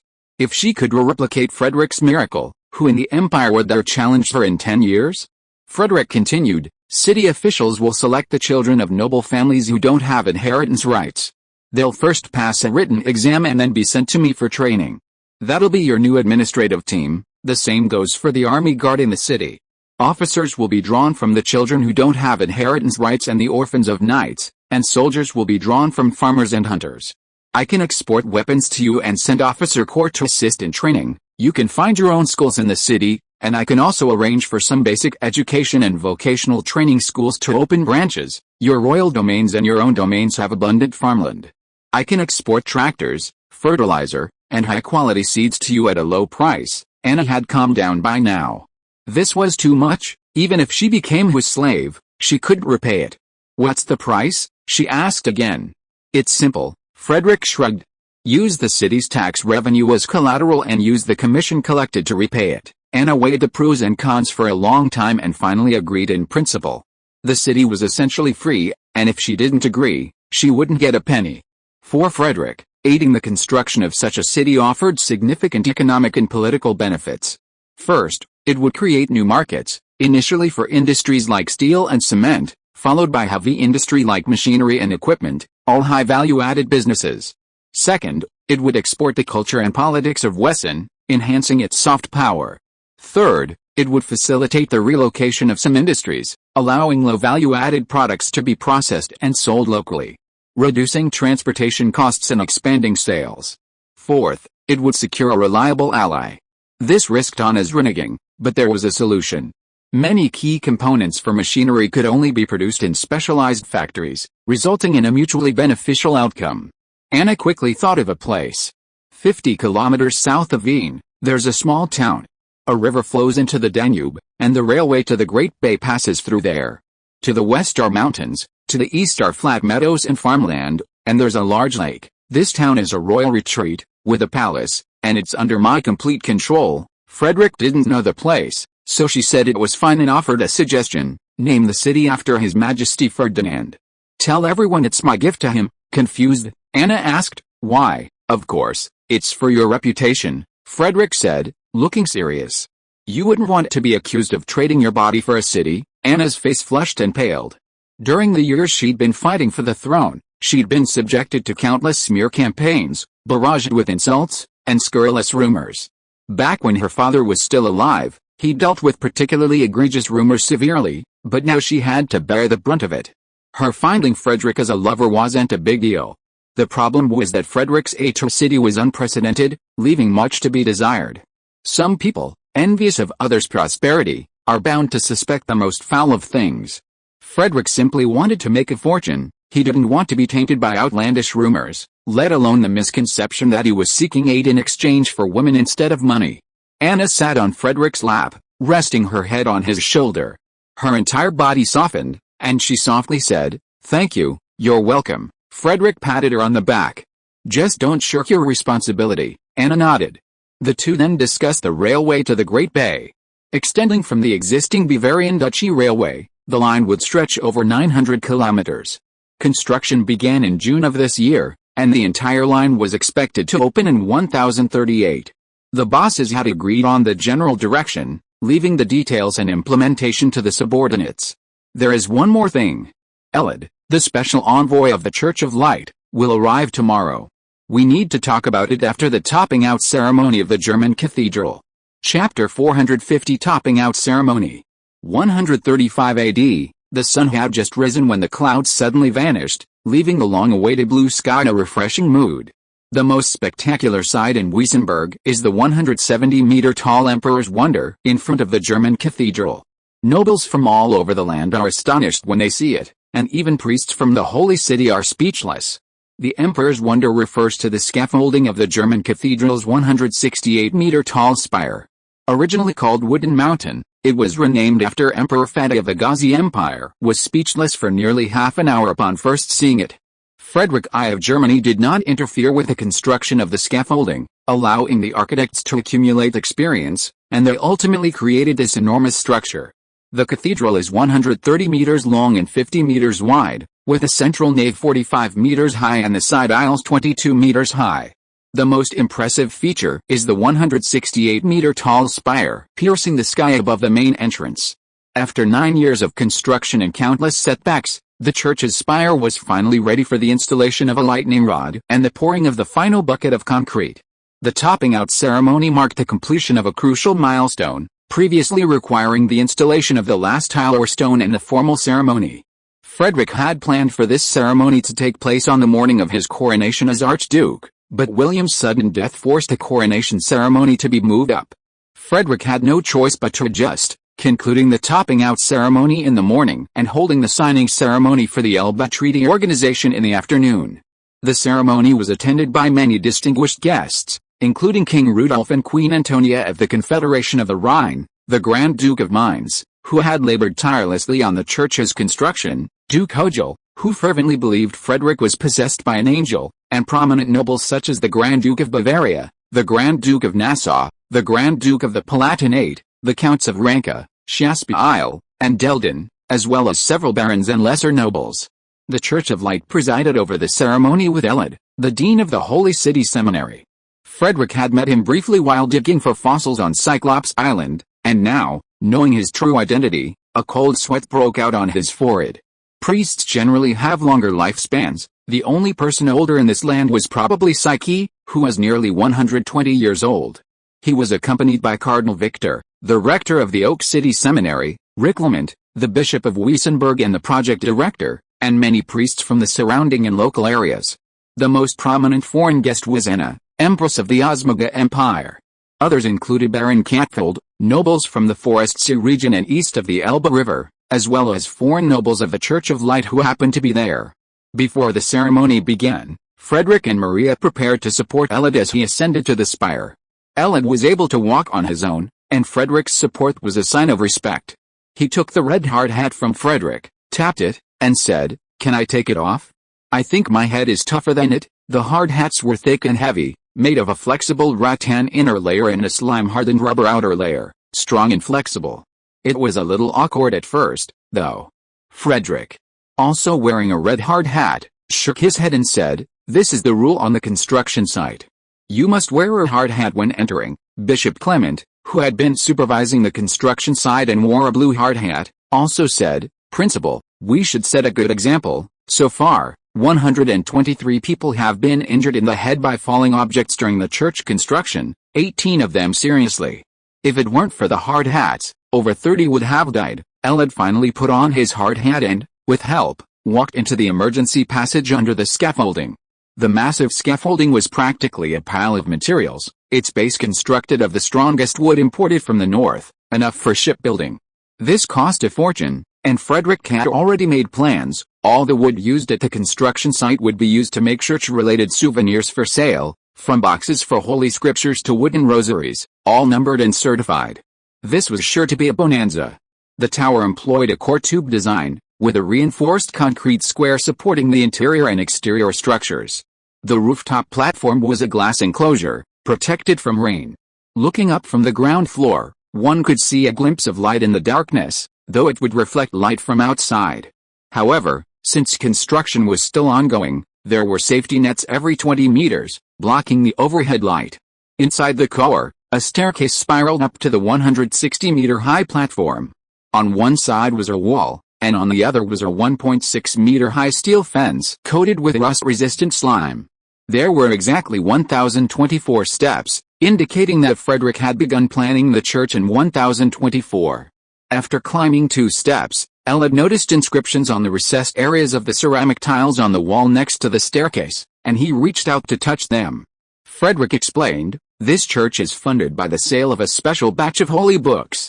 Churches around the country take down the names of the purchasers and send them here to be engraved on the wall." Elad nodded and said slowly, "That's thoughtful." It was traditional for churches to engrave names to commemorate those who contributed to the church, but no one expected Frederick to engrave everyone's name. The guests following were amazed. Anna curiously asked Frederick, "Where will my name be engraved?" Frederick replied somewhat embarrassedly, "Names are sent to the ceramic factory for processing according to time and region. We need to look up the records. We've only installed a small portion so far. There's still a lot to go." The Duchy of Wessen's ceramics industry was nascent, and this batch of tiles took over a year to develop. The names on the front were printed using movable type, using bone meal as the raw material, resulting in a milky white color. The group reached about 140 meters, where they reached a wide terrace offering a panoramic view, though currently obscured by heavy wooden scaffolding. From here, the core becomes smaller. Stairs lead to the outside, and downward sloping vents flank the walls. 4 concrete columns rise from the corners of the next core, forming a spire. Everyone ascended the steps to the top platform of the core, surrounded by a 3-meter-high glass structure. The glass structure's framework is a steel cage, framed by half-meter squares of extra-thick glass.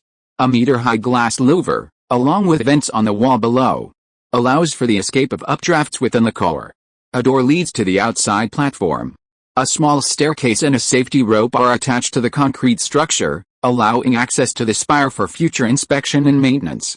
Now everyone can step from the scaffolding onto the top platform, and the view is suddenly vast. Some people felt their legs weaken as they took in the surroundings and needed help. There's a hole in the center of the platform. The spire still needs a few buckets of concrete. The bar has already been secured, and 2 20mm diameter rubbers extend from each of the 4 columns. They converge in the center and then spread out like a flower, supporting an octagonal steel plate. The ceremony began. Eliad took the Holy Scripture presented by Victor and immediately turned to the page about church construction, reciting the text earnestly. Next, Frederick lifted the long lightning rod, aligned its base with the iron plate atop the rebar, and lowered it. The Grand Duke of Mainz personally secured the rod with 8 bolts. Workers then extended 4 steel bars from beneath the platform. A magician, skilled in fire, held a thin steel bar in one hand and cast a spell with the other as they welded the windbreaks in place. After knocking off the weld slag, they coated the rod, along with the underlying steel plates and bolts, with a layer of molten zinc to prevent rust. The lightning rod was 3 meters long and 32 millimeters in diameter, made of rust-proof elemental steel. Unlike ordinary lightning rods, about 1 meter below the tip of the rod was a half-meter diameter sphere made of steel. This sphere, with fine cactus-like spines, represented the sun. This lightning rod, designed by Frederick based on a cactus-shaped lightning rod, is said to have a large live coverage area, a wide protection range, strong lightning discharge capability, multiple point lightning termination, and some protection against lateral lightning strikes. At least that's what the manufacturer told the client's father in his previous life. According to the design, the fixing bolts should be cast inside the concrete during the pour to prevent rust and corrosion. Then, several of the most skilled carpenters took over and quickly nailed the formwork in place, finally sealing the outside. Bishop Clement first inspected the lightning rod's installation. The welds between the rebar and the steel plate were each greater than 6 times the rebar's diameter, and the welds were full and free of slag. He signed a concealed acceptance record on the spot. He then inspected the lightning rod's installation, confirming it was securely installed, and signed the order. Finally, he checked the formwork, confirming it was intact, and signed the order. These construction quality documents were made in quadruplicate. 1 copy was kept on file by the Duchy of Wessen's construction department, 1 copy each for the client and the supervisor, and a 3rd copy was sealed in a lead cabinet in a dedicated room in the basement. Workers brought buckets of concrete, starting with Elliot, then the specially invited Baron and Baron Catfield, and then the workers, management, and technicians who had made outstanding contributions. Each poured a bucket into the formwork. Finally, an earth magician cast an earthquake spell on a thick wooden stick over a meter long and began vibrating the concrete. "It's been 9 years," the Grand Duke of Mainz exclaimed with deep emotion.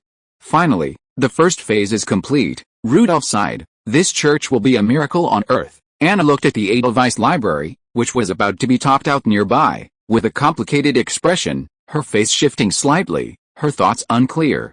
Antonia asked Frederick, "When will the church be completed?"